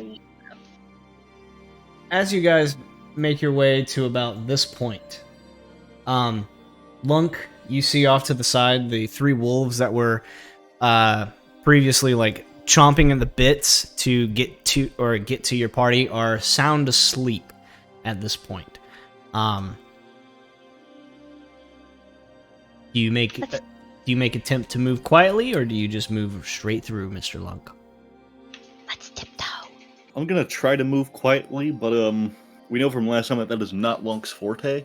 Can Storm do the thaumaturgy and make like the water sound louder again? Okay, so mark that off as your spell. It's a cantrip. Yeah. Thaumaturgies can't. So, yeah, go ahead. You make the sound of water Do you want me moving to through. lick it? No, you're good. Okay. I know what thaumaturgy can do. Oh yeah? Can you say it? Thaumaturgy. Yeah, my warlock has used it in our Curse of Strahd enough times. So, and all of you can make me some stealth checks. Stealth. You got it. And Mr. Oh, get ready for Burdain this. and Lunk. Yeah. Perception, please. You got it. After I roll my disadvantage stealth check. Yeah. What? Oh, your armor. I didn't even take that into Oh. account. What armor do you wear? Chain. Oh no! Yeah. So we That would've been a need. good roll otherwise. And in a perception. Lunk sees all. So we need. Do we have? Yeah, we need Storm and Valera to make me some. Incorrect. Valera rolled the floor. 4. A 4 for stealth. 4. Oh yes, you did. Oh, 4 stealths. Storm. What is your stealth? 13. Rolling real dice. Yeah. Okay. I don't like how casual Storm's talking about us as meat shields. So, as you guys begin making your way through, you see the 3 wolves all poke their head up, and as they see you passing through, they all begin to growl and start slowly creeping their way to the ends of their chains that they're still tied to. Can I use thaumaturgy to make a barking sound in the back of the cave to draw their attention? Okay, if you want to do that. And with this, with all of the ruckus going on, it's not a surprise that Lunk and Bourdain at the front do not hear the sound of rushing water. Ooh.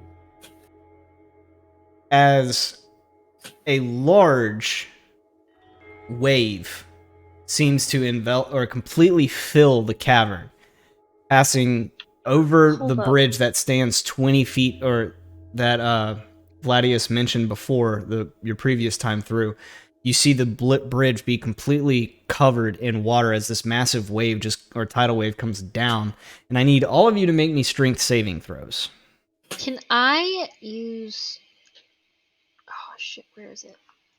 Is it shape water or control water? Control water. I'll point with my big hand and say, wave, but a lot more louder and dwarvish sounding. My stuffy nose is making my accent hard to keep consistent. Which one do you have? Control water, shape water? My computer's taking a long time to load because I have shape water. Okay. Is there any chance that can help?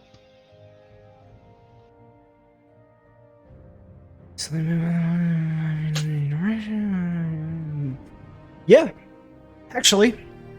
So as this tidal wave begins crushing its or barreling its way down towards you, you see Storm kind of like pick up, and just before it hits Lunk and topples him over, she waves her hands together, and this bluish mist apparates in her hands. And as she raises her hand up, the tidal wave seems to abruptly change direction and just slam into the roof of the cavern and just stops there. Oh. Let's keep going, yeah? That is The this is can very clap. slow climb.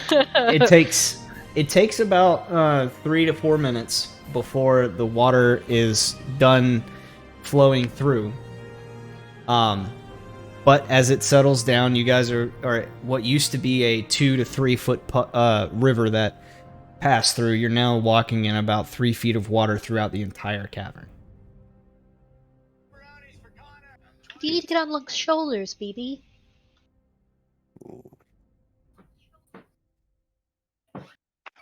No One's offense. very tall. Wait, what are you offering? I asked if you'd like to get on Lunk's shoulders. Oh, you were volunteering, Lunk. No, I'm fine. I'm a good foot and Were 6 you- inches above Were you the water line. volunteering? He said. I'll live. Okay. So making your way through, you're able to move yourself up to the bridge that some of you see in your sightline. Go ahead and do that. As you get through the entrance, it widens out into a space where you can fit 2 people easily. Storm's gonna allow Valyra to go ahead of her. Where's my cutoff point, Kyle? I'm The sorry. bridge I don't know itself. why my thing. Oh, Okay. I'm on the ruler. That's why I can't move. My bad. I Oops. was trying to figure out why I couldn't move. I'll But I'm take now the at high this road. point, Behind me. I can't see properly, so I am going to light a torch. Okay. So we will add a torch. Bam! Right. Are we going up those stairs right here? I prefer it over walking in the water. Did Gray fall asleep? Mm-mm. Not yet. You say that like it's inevitable. Well, she hasn't spoken yet, and she did type in the Twitch chat that she's very sleepy.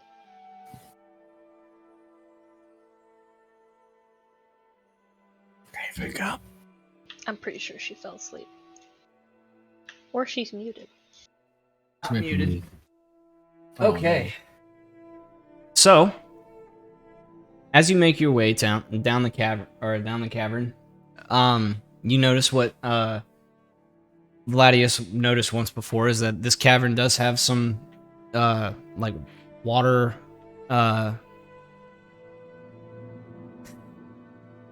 like the cavern walls themselves leading up to that bridge have been weathered to a point from flowing water over time that it gives you a rough kind of footholds that you could use to climb. But there's also a path that leads northeast and around a few more sets of like crudely carved stairwells.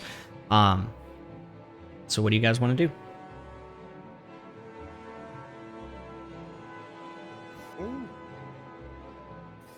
I'm good to keep moving forward, personally. I agree. Lead on. Okay. Continue to move forward around the bend. Yeah. Up and around. Should I stop at the curve? The bottom of that first stairwell. Okay. I'll be right back again. Dog's going fucking crazy. Okay.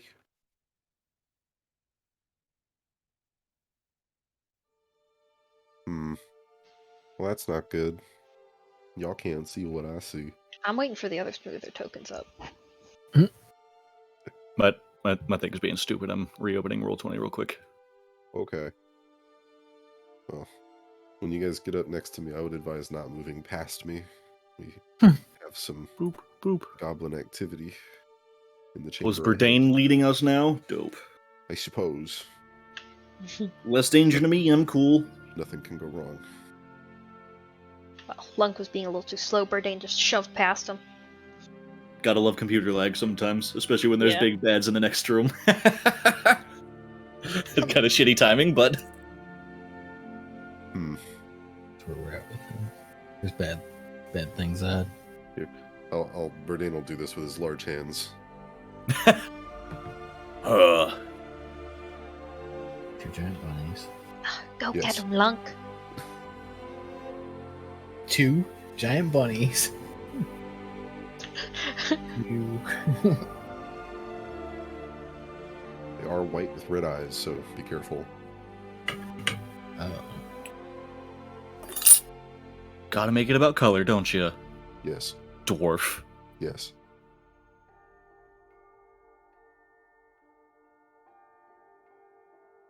Yes. Okay. There he is. Yep. What's up? Welcome back. I've alerted the group that there are two giant bunnies in the next room. And we murdered them, actually. With a lot of spells and dope combat that you Yeah, didn't while you were see. gone, we just completely Yeah, wiped it out was every awesome. goblin in this. And for some reason, Twitch didn't pick up any of it. So you won't be able to watch the VOD for it either. Damn. Man, I So hate it when so Twitch there does was- that. It's Yep. because there was pointless male nudity. Ah, pointless male nudity. Yeah, nobody likes that. It doesn't advance the story. So, Female nudity, however... nobody likes that on Twitch either way. Yeah, you're right. I could work. Twitch male don't like nudity. titties. There's another website for that. So, Tumblr! Verdane, All right. as you round this corner up into Whoa. this stairwell, you kind of give a tentative glance around the corner up, and you do see a off to the left are these twin, or northeast to, or from your perspective, yeah, are these twin pools. One of them, or the very front one, it looks like it's had rocks recently pulled from them. And there's another one just behind it that you can see still has a line of rocks creating this pool of water. And there are three goblins, sorry, hastily running around the room. And as the one in the back turns and looks at you, he shrieks, and the other two quickly turn and look, and both of them dive in, or all three of them dive into that final pool. What was Weird. that? 3 goblins. Mhm. Although they seem to taking a bit of a dip. I think. Am I free to move in? Mhm. Cool. That seems scared, I think.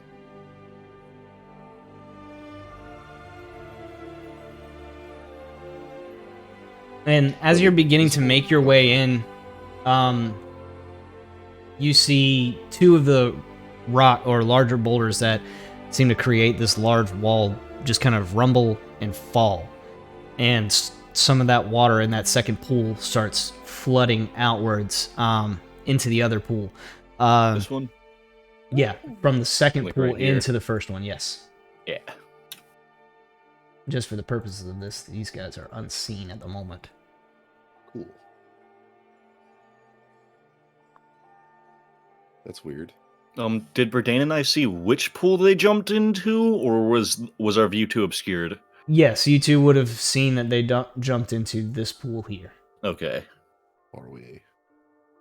What's that name for when you have to, like, you're moving through a canal as a ship, and you have to go in, and then the water level has to rise or lower A levee. to move into the next part? Is this kind of like a levee? Okay. Can I use shape water to freeze the water? Oh no! Okay. For the purposes of this, you choose either your wisdom modifier or your or just roll a d20 and add your spellcasting bonus to it.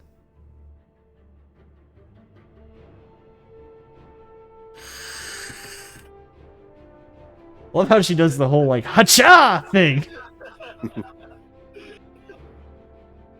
21? Really? Rolled a 15 and my Damn, plus son. 6.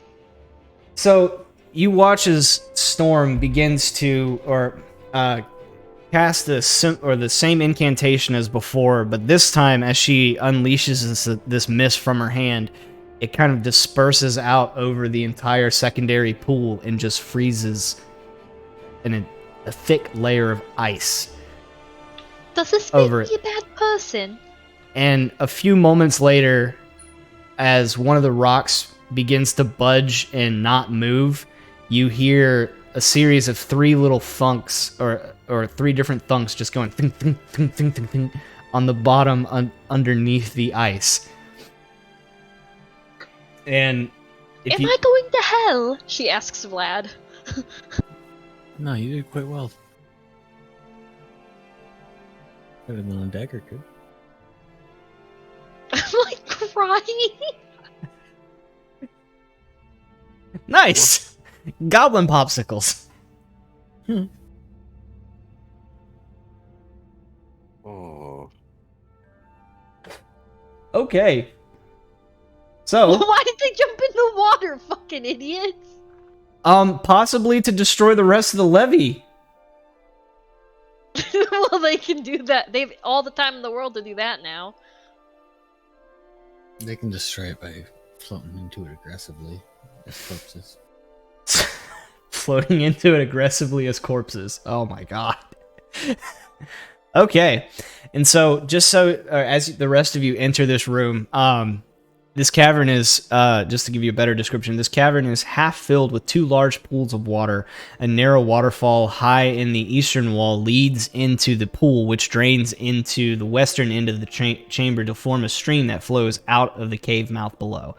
Low fieldstone walls serve as dams holding the water in, and a wide exit stands to the south, while two smaller passages lead to the east. The sound of the waterfall echoes throughout the cavern, making it difficult to hear. And now that it's kind of toppling over ice, you see the area close to the waterfall is beginning to, like, melt slowly, but not enough to, like, allow access to freedom. The water is just kind of, like, pouring over the ice now. I refreeze it. Okay. With the amount of time that you guys are just standing here and listening, you slowly hear the thunks become weaker, and then stop. Let's go up these stairs, yeah? Stairs are good. That means, up means, bad, good, big boss. Yes, usually? If I had known who I was working with on this job, I might not have taken it. Would you rather have fought them? They were gonna die either way.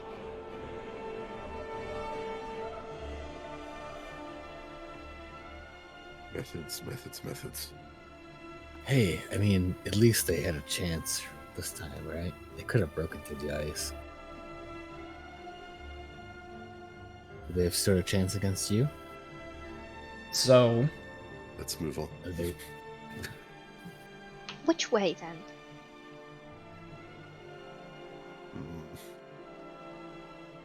I'm gonna peek to this corridor to my west.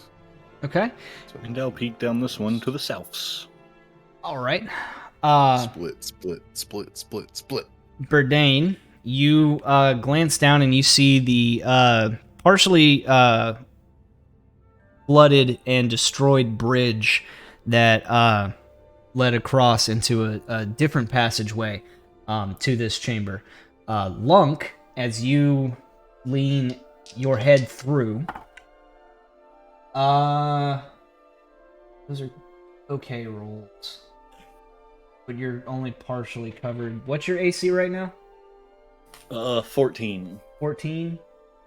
Uh-oh. Okay. Yeah, not super high yet. So with the partial cover, your AC would effectively be 16. So that would be one arrow flying at you and dealing 4 points of damage as it nicks you in the shoulder.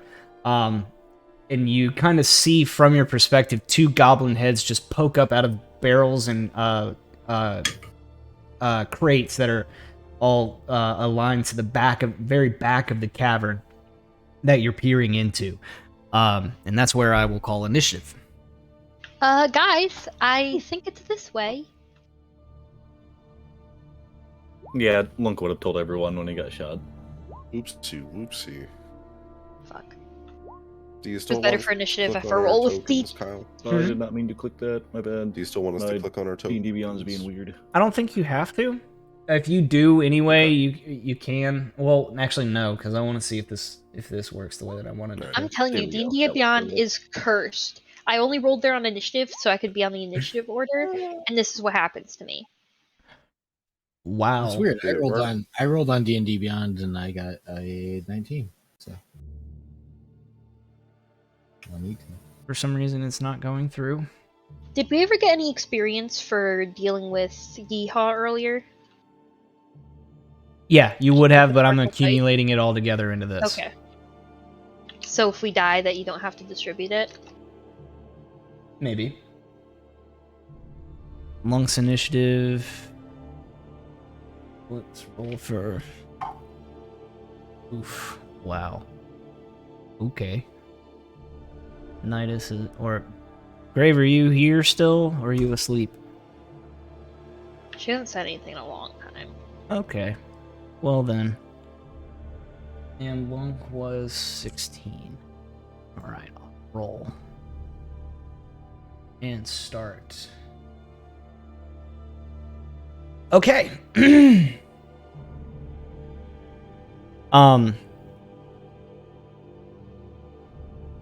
Lunk, from your perspective, you hear a large, deep and guttural voice in a language that you're coming to recognize as Goblin, shouting a few commands out to the 2 goblins that are situated to the direct south of you guys. And that brings us to... Ooh, I need to mark these real quick. These guys... I like that I rolled 5 twice for initiative.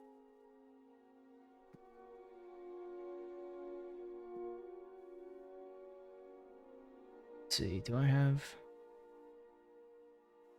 Good.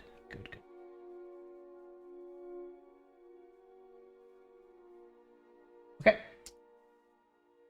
So, in hearing that command, the goblin that missed his shot at Lunk is going to peek his head up once more and take another shot. That is going to be 9 plus 4, so 13 to hit Lunk. Nope. Okay, so the arrow shoots wide, and he'll take his bonus action to drop down behind the crates again, bringing us to Vladius. You're hearing the sounds of goblin shouts in the chamber above you. You see Lunk kind of peer his head around the corner and then just jerk back as now there's an arrow jutting out of his shoulder. Ooh, that does not look like a good place to be, Lunk.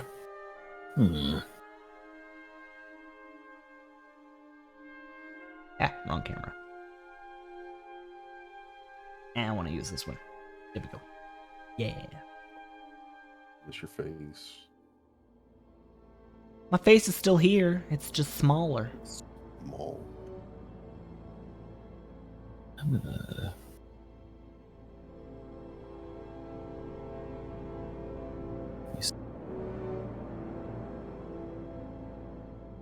That guy's obscured, so it'd only be the orange guy that I could see. Yeah. You can move up more if you want. Yeah, so purple has taken the hide action, so he's a little bit more difficult to see with your passive perception. You would be able to see his ear, but orange you're able to see a little bit clearer. Well, the orange guy is gonna get a shot coming his way. What's the range on your crossbow? Let's see. 80 feet. 80 feet. Okay, cool. Yep, take your shot. That's probably not a shot though. Yeah, 11 does not hit. Okay. And that is all I'm doing. All right. So all of you begin hearing a snarl erupt from the back of the chamber as a 10, 15, 25. A wolf is going to erupt around or emerge around from the corner and then at the top of the stairs jump down towards Lunk. And this will be... Ooh, a 2 plus 4 is 6. So a 6 to hit does not hit. No. And it lunges or jumps and lunges at you, and Lunk, you just kind of step out of the way, and it lands in the space just off to the corner or aside from you. And that brings us to your turn, Lunk. All right. Well, Get into the water. let's see.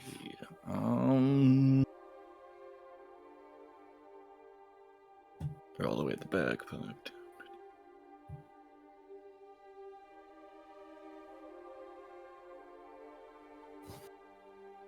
5, 10, 15, 20, 25. Aha, I can just make it. So with that, you would be leaving the range of your or of the wolf that landed behind you. Okay, are you raging? And I am raging. Yes. Right. Yeah. So that is a 14 plus 4, so 18 to hit. 18 to hit, Luck. Oh yeah, for sure. Level 1, man. Okay, so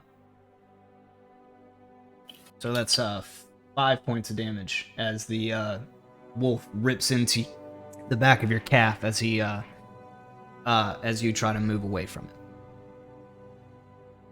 Okay, and so you're face to face, towering over these two crates, and looking down with your gargantuan size, you can clearly see the two goblins kind of huddling with crossbows behind these crates.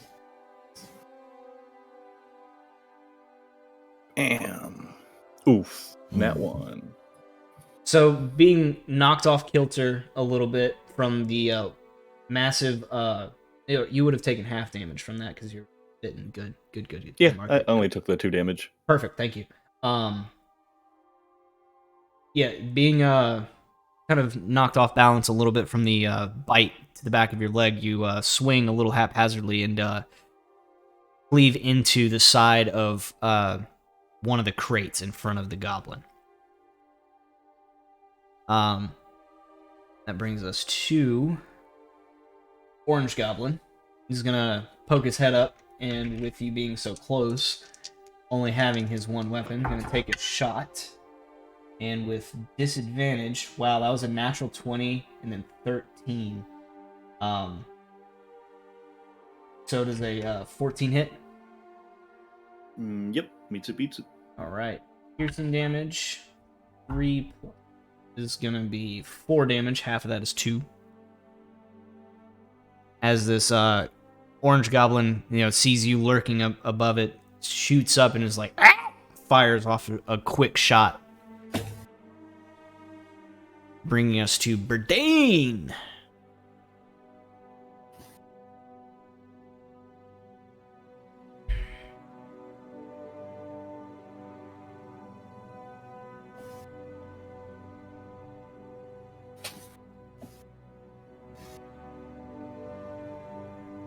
I think Eric's talking, but he's muted. Maybe.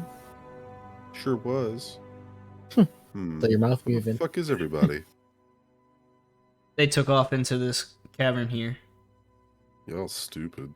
There's a wolf here. I'm aware. Well, there's And only Lunk- one person in this Yeah, cavern. Lunk is only in that cavern. I'm gonna step away, or between Vlad and Storm, and right here. Okay. Appreciate it. Okay. It's one bad-looking puppy. All my movement. And I would like to try to hit it with the maul. Okay. Roll to hit. Swing! Please. That's not bad. 19. Sneak That is definitely hits. Nice. Alright, let's see that damage. 2d4 plus 6, rerolling 1s or 2s. Gimme, Ooh, gimme, gimme. yeah. A maul is 2d4. Or, sorry, 2d6 plus 4. 14 damage. How do you want to do this? Let's see. If I rush up, I want to try and get it in the midsection and just like smash into its side and lift it into the pool. Or mean onto the the ice? frozen. Yeah. So, you kind of step through Vlad and Storm, and with a confident smile, you golf swing this puppy. And you hear the crack of rib and bone as you connect with the midsection and fling it off, and it spirals across the ice, slamming into the back of the wall, dead as a fucking puppy nail.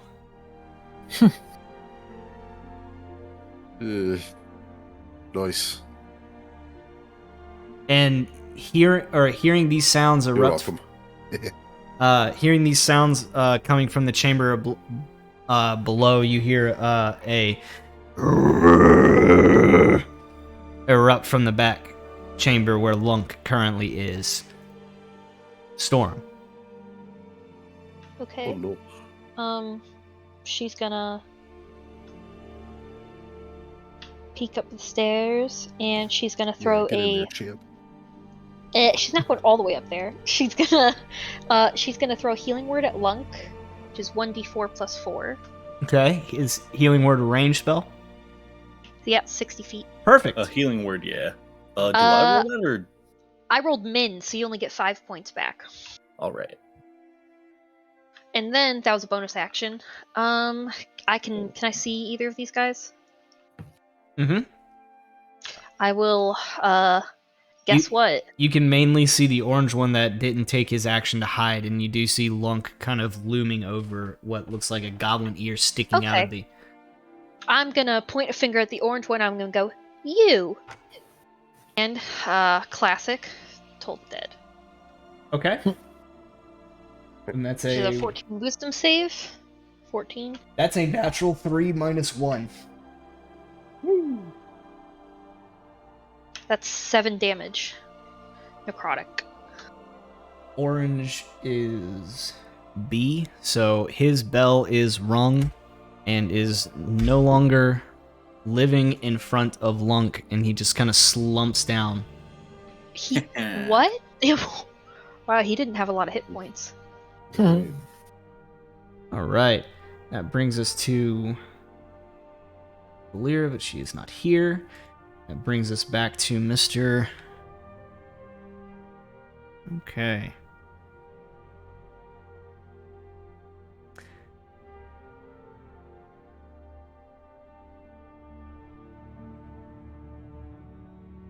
It feels nice to roll again.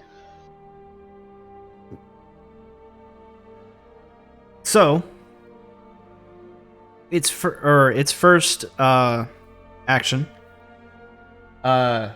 is going to be launch a javelin from behind the stalagmite that is in the north western portion of the room at the one that he can see, which is Lunk. That is going to be a natural 4 plus 4, 8. Failure. Misses, and it embeds itself in the case or one of the cases in front of you. And he is going to close the distance, and with his can't really call it a legendary action because he's not that type of creature, but a boss action. Will take another swing with a Morning Star that he pulls out as he's moving closer, and this is a larger Morning Star, more Lunk size, because this is a bugbear that is charging after you. Oh, fuck. And it rolls a natural 1, so plus 4 is 5. The Lunk misses, I assume.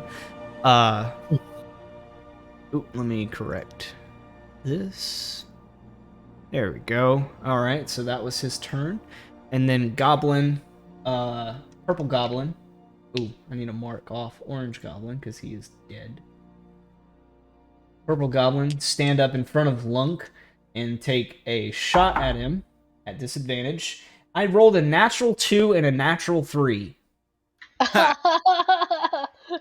Fuck! Okay, so... Tiny things scared of Lunk. Yes, Tiny Understand. Thing's very scared of Lunk. It fires way above, and the crossbow bolt embeds itself in the ceiling above Lunk's head. Bringing us to, bonus action, an attempt to hide, but he's not going to really hide very well because he's right fucking in front of Lunk.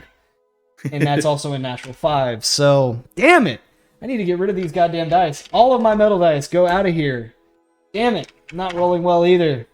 Yeah, I'll sucker. let you borrow my kick-ass red ones. Oh, I got some nice new red ones that I got from that kit. My What coworker. about your gave me. fuck dice? Oh, nah. That one doesn't roll super well. But my red dice have killed a Aw. lot of people. Yeah, I think your red dice killed me at one That's point. horrifying. Vladius, what are you doing, sir? I am taking a move up, and it's the purple guy that's not hiding very well. Yeah. Oh, there's the bugbear over there. Yeah. I'm gonna take a few steps over here. I can see the bugbear. I'm gonna take a shot from here. Okay. And this would be it's a straight roll, but you get sneak attack because he's engaged with another one of your party members. 24 fucking hits. Oh, God damn fuck. it. Yeah. Nice. 8 damage to that motherfucker. Nice. Alright, so that was movement and attack. You got anything else you want to do? That's all I'm doing. Alright. Wolfie Boy is dead, bringing us back to a raging Lunk that still has a goblin in front of him behind crates and a massive bugbear behind him. I'm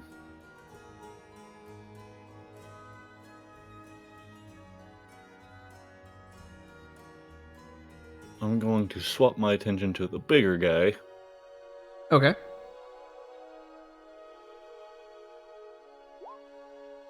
$18. 18 hits.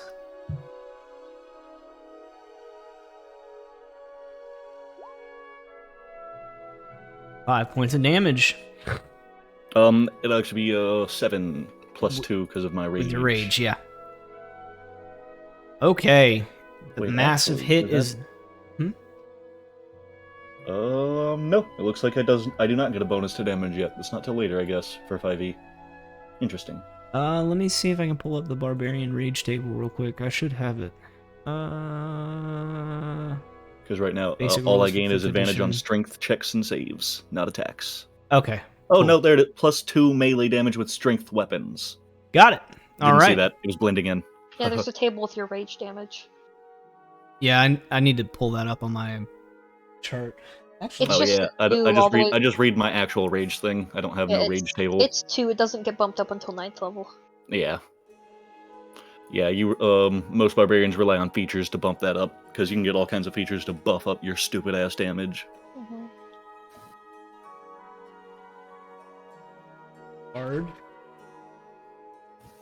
Art colleges, cleric, barbarian. At one should be point, for shits right and giggles, here. I wrote a mock level 20 barbarian that was an unarmed fighter, and with all the features he had, he was basically doing 2 different types of elemental damage whenever he hit somebody with an unarmed attack.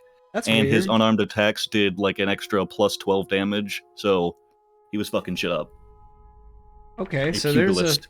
there's a few things that are missing from this full hand, or it's not a quite full handbook. I've got bards. Yeah, it's like the basic rules. Yeah, I've got bards, clerics, rogues, fighters, and wizards, and that's it. Interesting. Yeah, so I don't have full barbarian table sitting in front of me. Damn it. But yeah, the 7 Dimaggio. 7 Dimaggio does a decent bit of Dimaggio. Dead Goblin bringing us back to Burdane! Whoa. Oh, let's And I will call out to Storm because he's somewhat hiding. I'm not sure if she can see him finish the little one. You're standing in front of him. Would you like me to hit you? That's not how that works. I know, but Storm's being an asshole. out of the way, asshole. I move through. And I think with full 25 feet of dwarven movement, I can get right here. Yes, you could. Perfect.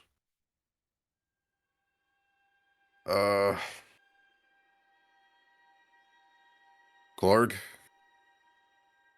He's gonna Pointing up at the bugbear. as you say his name, he's gonna divert his attention quickly from Lunk and roar at you, and then look back at Lunk and shout, "You kill Puppy! You kill Ripper!" Yeah, Clark. And Roll I'm hit. the asshole. Puppy bad. 21 to hit. Yeah, that definitely hits. Yes. Puppy Yeah, bad. Clark, all right. And 14 14 more blamage. What the fuck? Okay. He did not look very healthy as you charged up and took your swing. How do you want to do this? No way. me and Burdane literally basically just one hit this guy out of the combo attack. Fuck. So- I'll ask him what his name was at this point. And while he's roaring in my face and turning back to focus on Lunk, I'll just.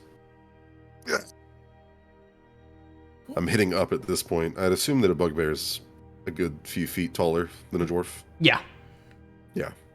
I'm hitting up.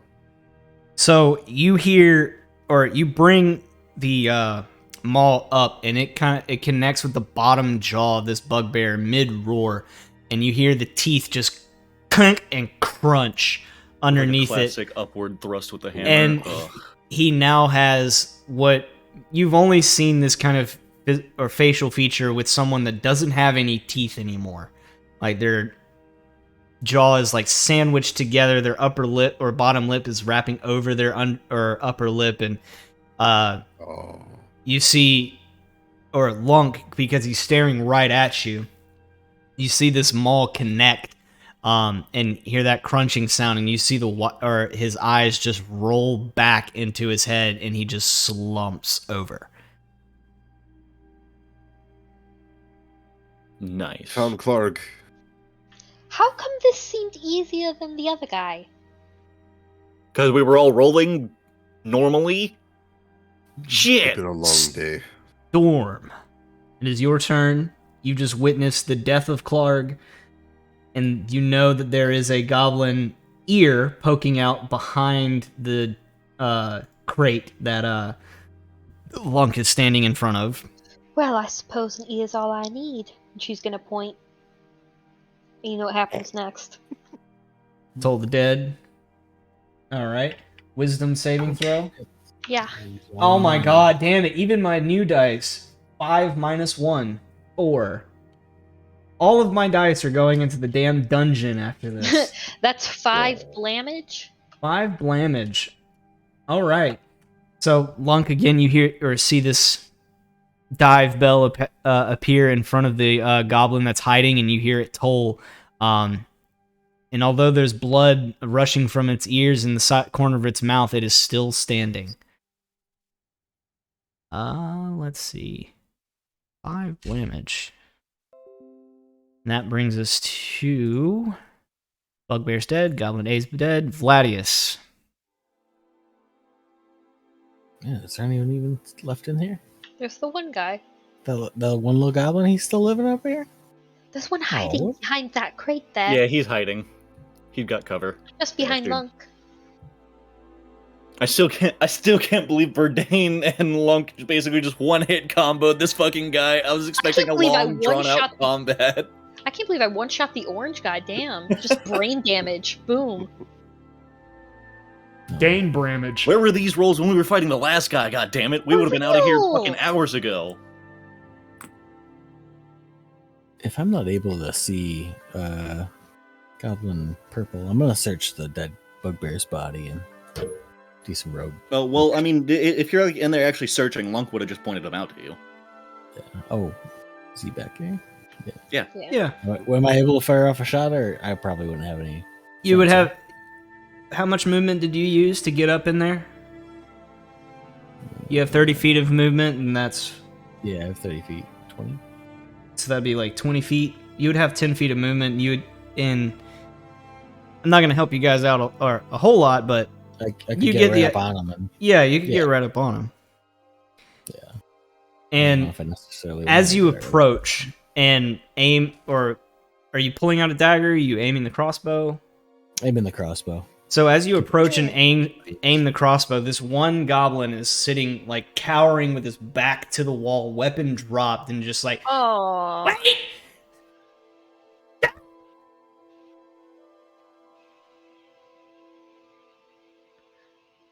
And just Okay. waiting on what you want to do. Maybe we should have a tiny bit of mercy today. I did just drown 3 of them.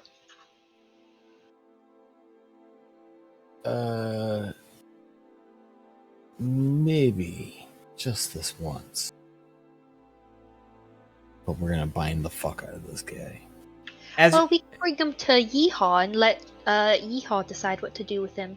As you guys are kind of pondering over this goblin shouts out, "Me know where dwarf is." Dwarf? Oh, then you do live. What He must be dwarf? talking about Gundren. Gundren's here too. No! Egon! Where did he go? Craigmaw Castle. Big Craigmaw tribe. Oh, fuck. We're storming a castle next. Why don't we take this little one with us? I feel like we should give him the Yeehaw. Okay. But it would be fun to take him with us. I'm not sure how fun that would be. He'd slit our throats in our sleep. He's not resisting, so his hands are up. He's still waiting to see what happens. Just Destroy basically the bad thing. And as Lunk kind of says this in his rage looming over him, he kind of just cuddles up into a fetal position. It's like, Oh, Lord. Lunk. He's unarmed. He's surrendered.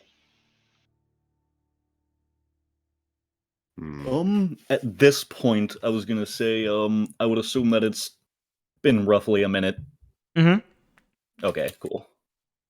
Or actually, it lasts for a minute, as if you end your turn. It's been long enough that my rage subsides. Mm-hmm. So we keep little green thing? Yes. We keep him. Let him live.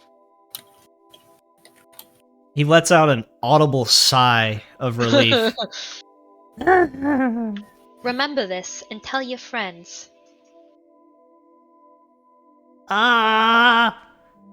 Okay. Well, let's go find Yeehaw. I mean, Are there like any more? Are there any Well- more surprises? Any more goblins around here? No, Can I insight check? we use puddles. Sure, you can inside check them if you want. Use puddles. Oh, the pond things. Huh. The levee, that's why they're there. Huh. 19. So swim. In his fear, he seems very genuine. What do you mean use puddles? He's gonna kind of point past Lunk and the rest of you, gesturing towards the large pools of water that you've frozen over one of them. Oh! Yeah. Okay. Well, let's go find Yeehaw then. Yemek? Someone help me. Yeah, that one. Someone help me drag Clark's body. Definitely. I Lunk- figured Lunk Lunk was can just gonna fix drag it. Lunk, just throw him over his shoulder. Whatever works. Okay, so Lunk throwing Clark's body over his shoulder, and I'm assuming one of you ties up this other goblin, and you guys begin. I was gonna tie him up, yeah. Lunk ties him up very tight. Look, Lunk, there's a new set of furs for you right there. She points at the. Now, while Lunk and Verdane, actually all of you can make me a excuse me. Let me make sure.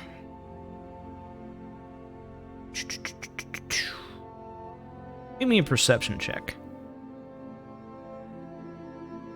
Yeah, Thur. 18. All clear, Thur. Everything looks good to me. Okay, so although you're very unfamiliar with the sigil that is painted onto the side of each of these crates and barrels that are that are situated across the area, you do notice that they have a marking on front of them, on the front of them, and it is in the shape of a shield crest with a lion's face in the front of it. And describing this to the rest of your party, Berdane would be the one to make me a just make me a general intelligence check. I am no Tauren. Are you sure you don't want Lunk to do it? If only Nidus was here. Okay, Lunk, you can make one as well. You've been through the area a little bit. Aww. Well, I mean, I couldn't possibly do any worse than that. Can't do any better, but If only Nidus were here. raw intelligence check. Yeah. 11. Okay. That actually passes the DC enough that the sign is what's familiar to you. You've seen this sign before, Lunk, in Phandelver.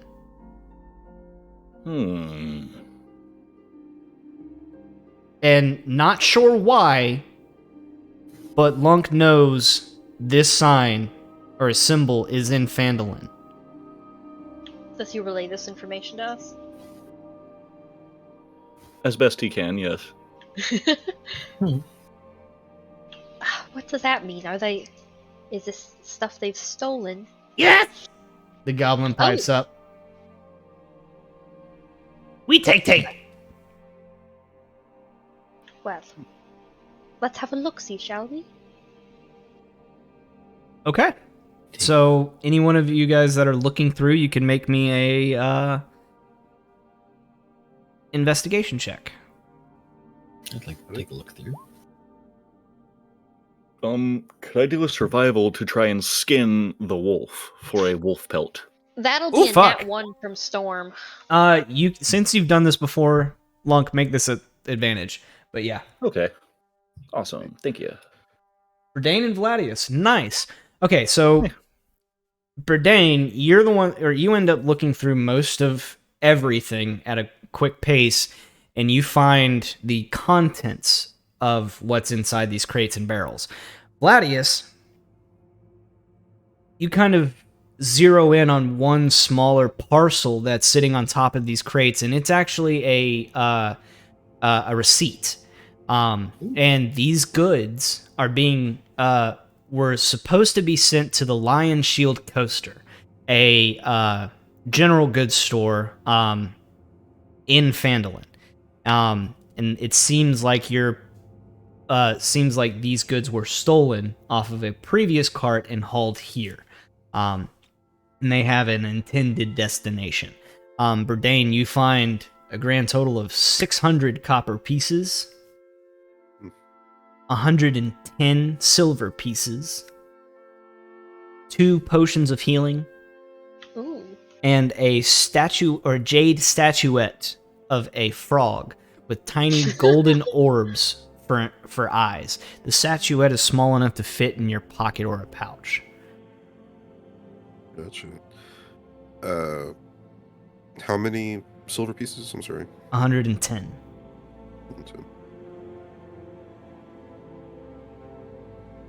Alright, we can look, but we can't touch. This doesn't belong to us. Well, shouldn't we bring them back to the people that they belong to? I didn't mean that. I mean, we shouldn't take it for ourselves. Well, we could take some, Sure, we can. right? Compensation for helping retrieve the goods. I'm sure we'll be promptly compensated as soon as we Dealing bad. save My goodness. both Sildar and I would imagine if there was whomever this something dwarf useful is. here, whoever these belong to wouldn't mind if we used it to retrieve them. We can discuss it once we've gotten Sildar. Saying if anyone needs a heal, it wouldn't be too bad of a problem if we drank one of those potions, yeah? I mean, they don't have to know that. Maybe the goblins accidentally broke the potions. Right? It went to use in the recovery. It's not a matter of getting away with it, it's a matter of ethics. Dealing bad. Yes, Lunk, stealing very bad. Stealing bad, but dying worse, I'd say. You killed this poor bugbear's puppy. Isn't that bad ethics? Wouldn't Bad call it puppy puppy. attack me. Makes sense. Yes, well, fine. Yimik, was it? Shall we? Right. So hauling the dead bugbear over Lunk's shoulder, and Vladius pushing the final goblin away. You guys make your way back around through the cavern and into Yimik's chambers. Does Lunk get the wolf pelt with a 12 survival? It's not your best skin job, but you do Yeah. get a full wolf pelt. Yo. It's not as neat as you normally are able to make it, but yeah. I'm gonna race everyone back to Yimik. Yeet! Yamik! Hey, just so you know, I named that combat again with you and Yimik, Yimik. Get it? Because anemic. Aha, aha, aha. I'm so funny. That's terrible. Ha! Just like a sheet of paper. I win. So, Little dwarf legs. making your way back, you see the goblins have not really left their positions that they took up before you guys left. And Yimik is still standing, kind of hand on the back of Sildar's collar, holding him up, and he's conscious and awake at this point. And as Burdane, you walk through, and he kind of looks up at you with his eye kind of bruised and bloodied clothes, and you notice him relax a little bit as you guys approach. Well, you kill Clark. We kill Clog. I hear fight. And we brought you a friend, too. So kind of tossing or pushing the goblin up in front? Glad. Well, I've got him attached to some ropes. I'll kind of like push him ahead. Yeah. Okay. And looking down at the goblin that you've got tied, he looks. Yemek kind of. His posture relaxes a little bit, and it's like looks at all of you and. You know, kill friend. Good. You kill Clark. Good. He surrendered. And the roped goblin who's kind of bound is going to be like, Yeah, help. I'm gonna let him loose. Lunk is actually going to catch the goblin, not let him run up there. You give us Sildar, then you have goblin. Ooh, Lunk is negotiating. This is interesting. and with a quick tap of his staff, you see the vines that had bound Sildar evaporate. And he kind of uses the butt of his staff to push Sildar forward, and he kind of falls prone for a second, then kind of wearily pushes himself up, and then approaches the rest of your party, going slowly and tentatively down the stairs. Lunk's going to basically toss the goblin aside and help Sildar down the stairs. And he'll gladly take the help. Like, thank you, friends. I appreciate the help. Didn't expect to be taken over. Berdane, good seeing you again. Always. Alive at that. Alive. Thank. True. Thank the gods.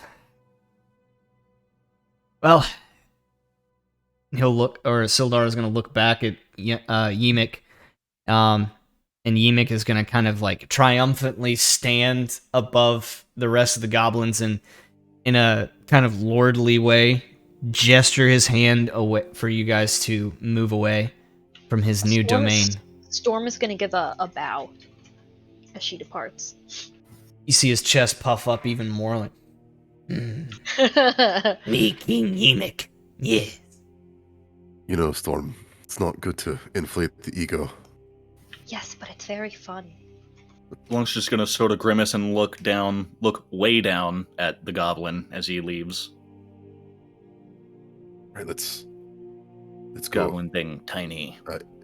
At Can least go- out of earshot, so we can discuss the gear, the stolen. Yeah, I was gonna say Yes. we should talk about El monies and the different shits.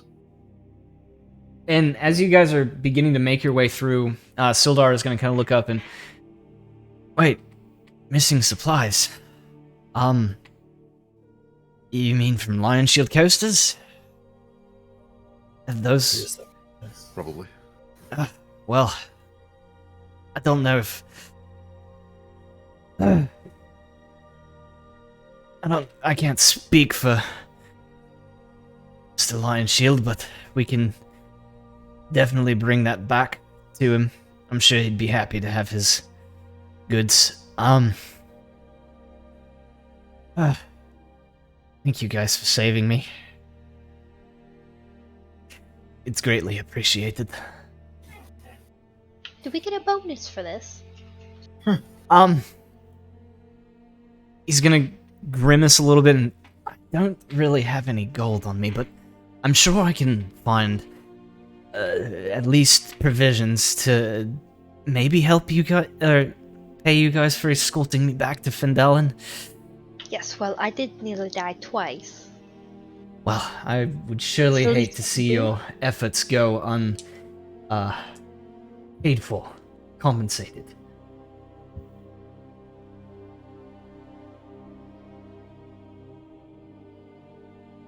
What they mean to say is that there's no way they would leave a helpless individual like yourself at the hands of a bunch of goblins.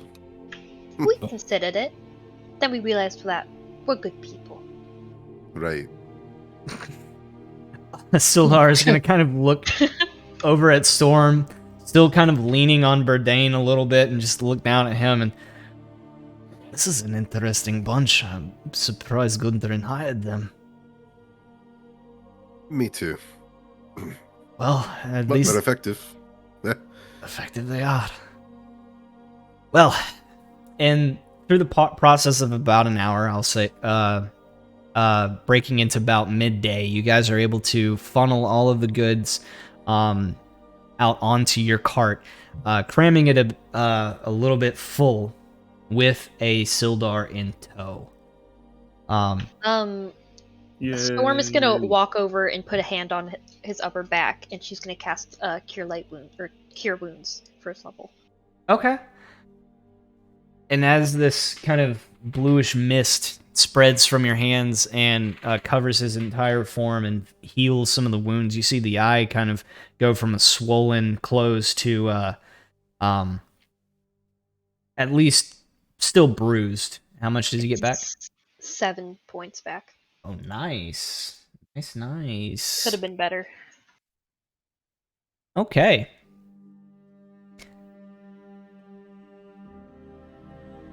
Well, and after you guys kind of gather everything up, put it on the cart, and start making your way back down that 5-mile hike, items in tow. All of the traps had already been previously sprung, and the path is pretty clear. So during that couple hours that you guys have of walking, anything you would like to discuss? You do have Sildar there. We should probably make sure it's okay and what they were looking for from him, yeah? Did the goblins treat you well? No, lass. They did not. Why That's goblins take you? Sorry, Lunk. One of the goblins mentioned that there was a dwarf that was taken elsewhere to a castle. Do you know Right. anything about that? Right, and he's kind of breathing easier now after your the heal that you gave him, and he's gonna look over at Lunk, and like, well, it seems that we were taken.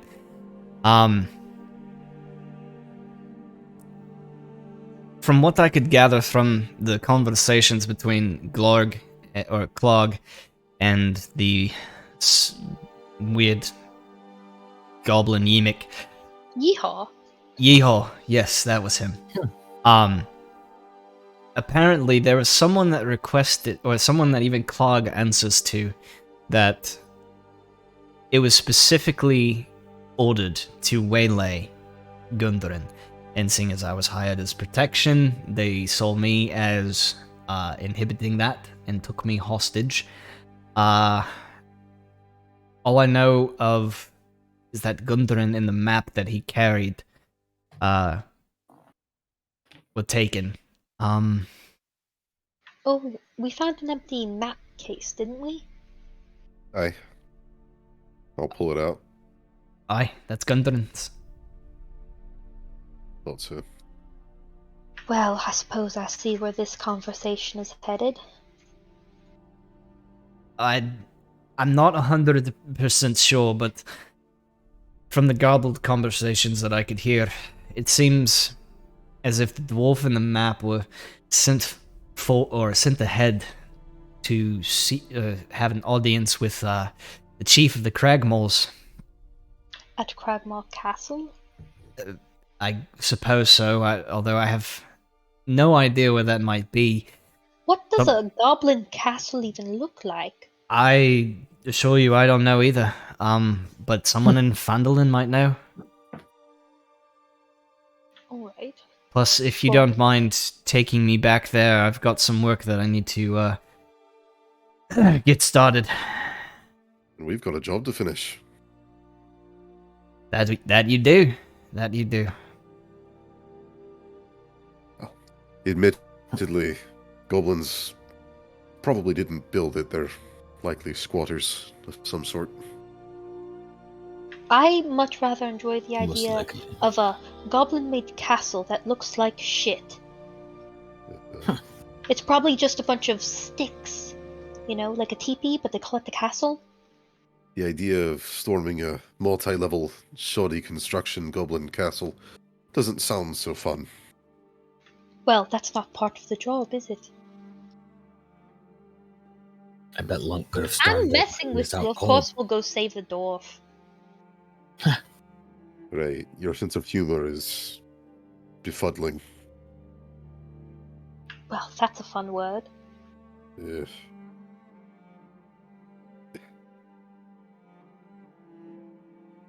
Ah, my nose. This sucks.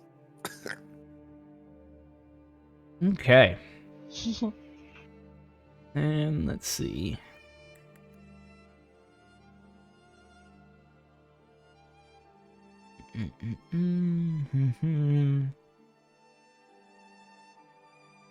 Lunk, would you like to keep a puppy as a keepsake? She points behind them. If Lunk was here, he would probably answer maybe. But, well, so, gathering up your cart, you know that it's a good, or all of you know from previous sketchings on the map and direction deciding, you know that it's about, and with Saldar, you know that it's about half a day's journey, so you should be able to reach Phandelver by nightfall. Oh, I can't wait to sleep in an actual bed. Perfect. I believe you and I are of the same bunch. By the way, never got acquainted. I'm Stildar Hallwinter. Was hired by Gondran and the Rockseeker brothers to escort Gundren to Phandelver so they could begin excavating their rediscovered mine. Well, I gather you did a rather poor job. He's gonna kind of make a shady look at you for that. She grins at him and she holds out her hand. I'm Storm. He'll like tentatively shake your hand and just kind of coming from the Lord's Alliance. I'm not used to one with as much lip, but the liveliness is quite appreciated. I can show you when we're back in a real bed. He immediately turns bright red. No, I'm spoken for. I've got a wife in Neverwinter. You're a lovely lass, but no thank you. Her grin broadens. And he'll lean over to Burdane and she likes making people uncomfortable, doesn't she? By the way, have you been keeping up with any of the word going through the Alliance, or have you just stepped away from it completely? Stepped away. Too much. Well, too much to deal with. I'm on someone's path. I'm looking for someone named Lano Albrecht. He's a wizard that traveled to Phandelver a few months ago. He's supposed to be of one of the Alliance, but we haven't received any word from him, and I'm going to investigate, so if you can keep your ear out, that'd be helpful. And just for your spelling, it's Larno Albrek. So, Larno Albrecht? Mm-hmm. Cool. Yeah, I can keep an eye out for him. Well, you guys got about a half a day journey. Any conversations you would like to continue having, or do we want to move forward? Me, Lunk. Princess always nap this much. These small ones, or these ones small but strong. We help stolen man.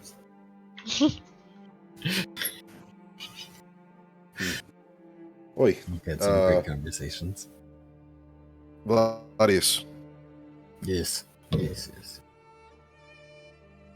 How you doing? So, fella big hands? Fine. Thank you for asking. First off.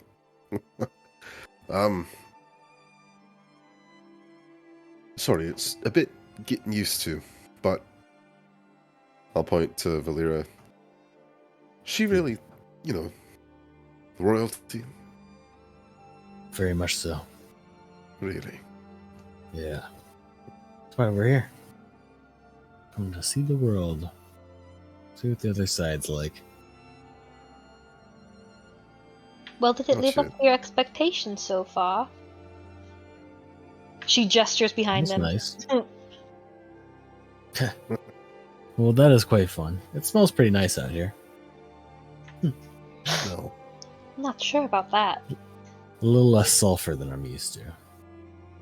The city does not smell very well where I'm from, but you get used to it when you live there. I suppose it's all This is- relative.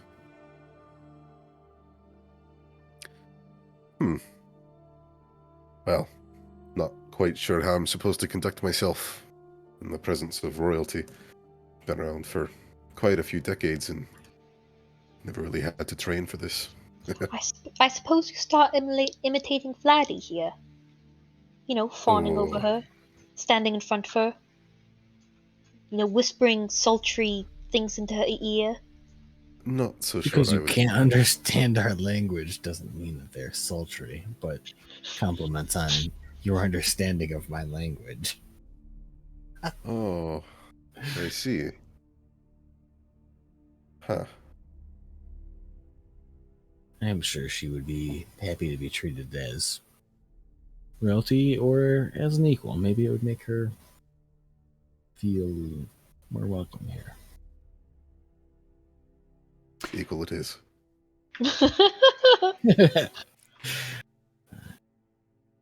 Well, But I suggest a little bit of respect. I I'll just, with respect to the one I'll that's sleeping in the silence back. shit out of Storm. Yeah. What you looking at me Respect. for? Lunk kind of pipes up, looking at Bourdain. Big hands, very strong, very smart.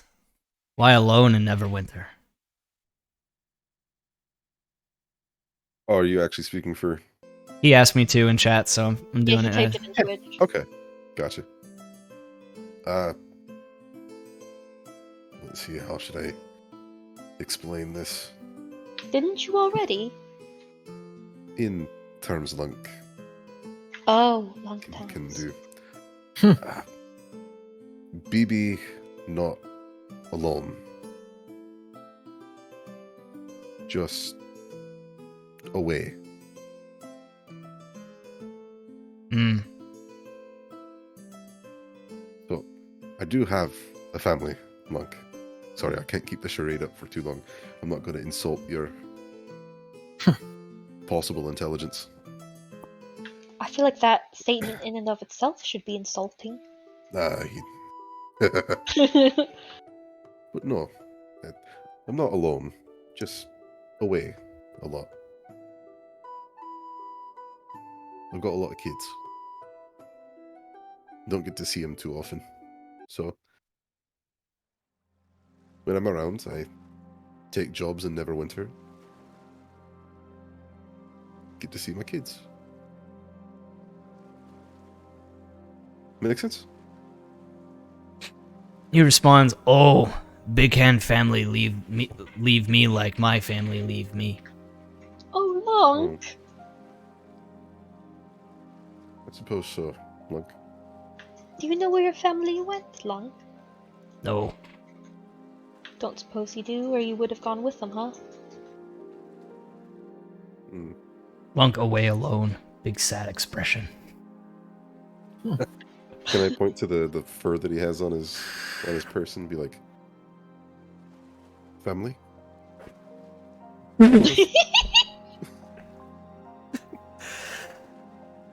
At this No. At this point of this conversation, you guys have begun making your way down or closer down to the Tribor Trail, and Sildar kind of points out ahead towards the veer off that leads south.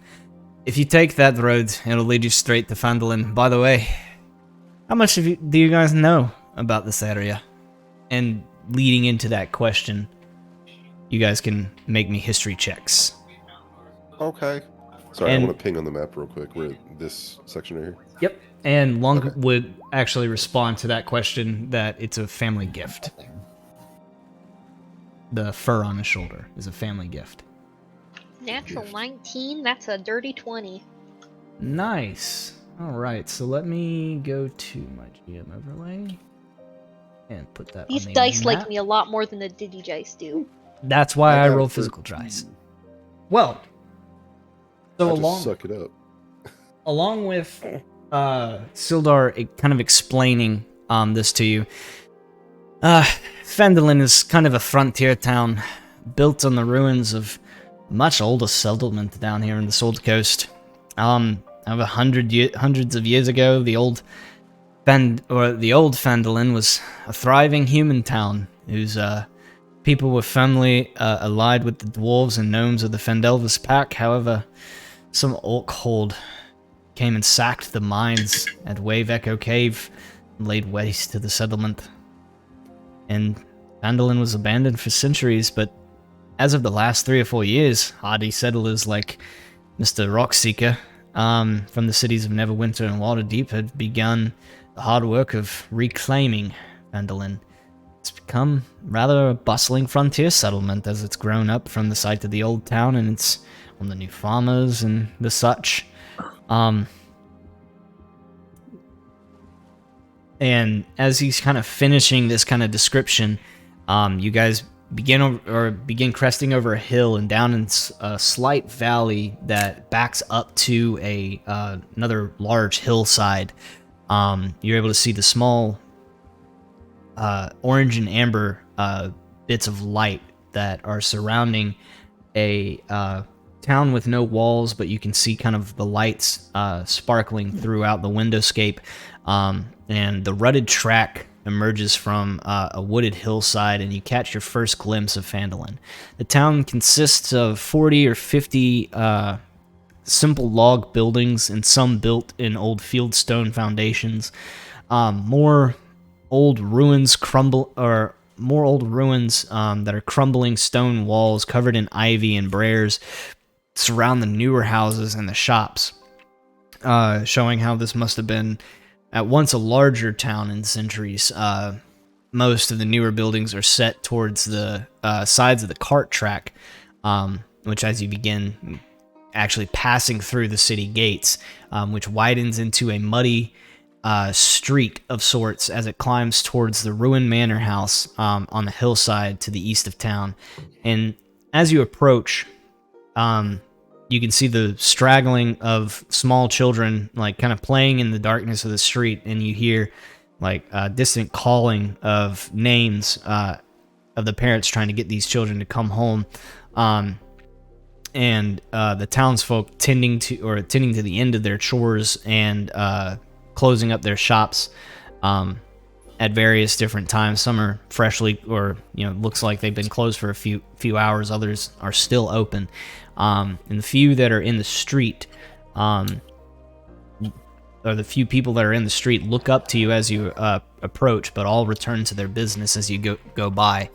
And with Sildar, he kind of looks about and gives a big sigh and, my friends, let us secure some lodgings. I'm told the inn here is very quaint. He begins leading you,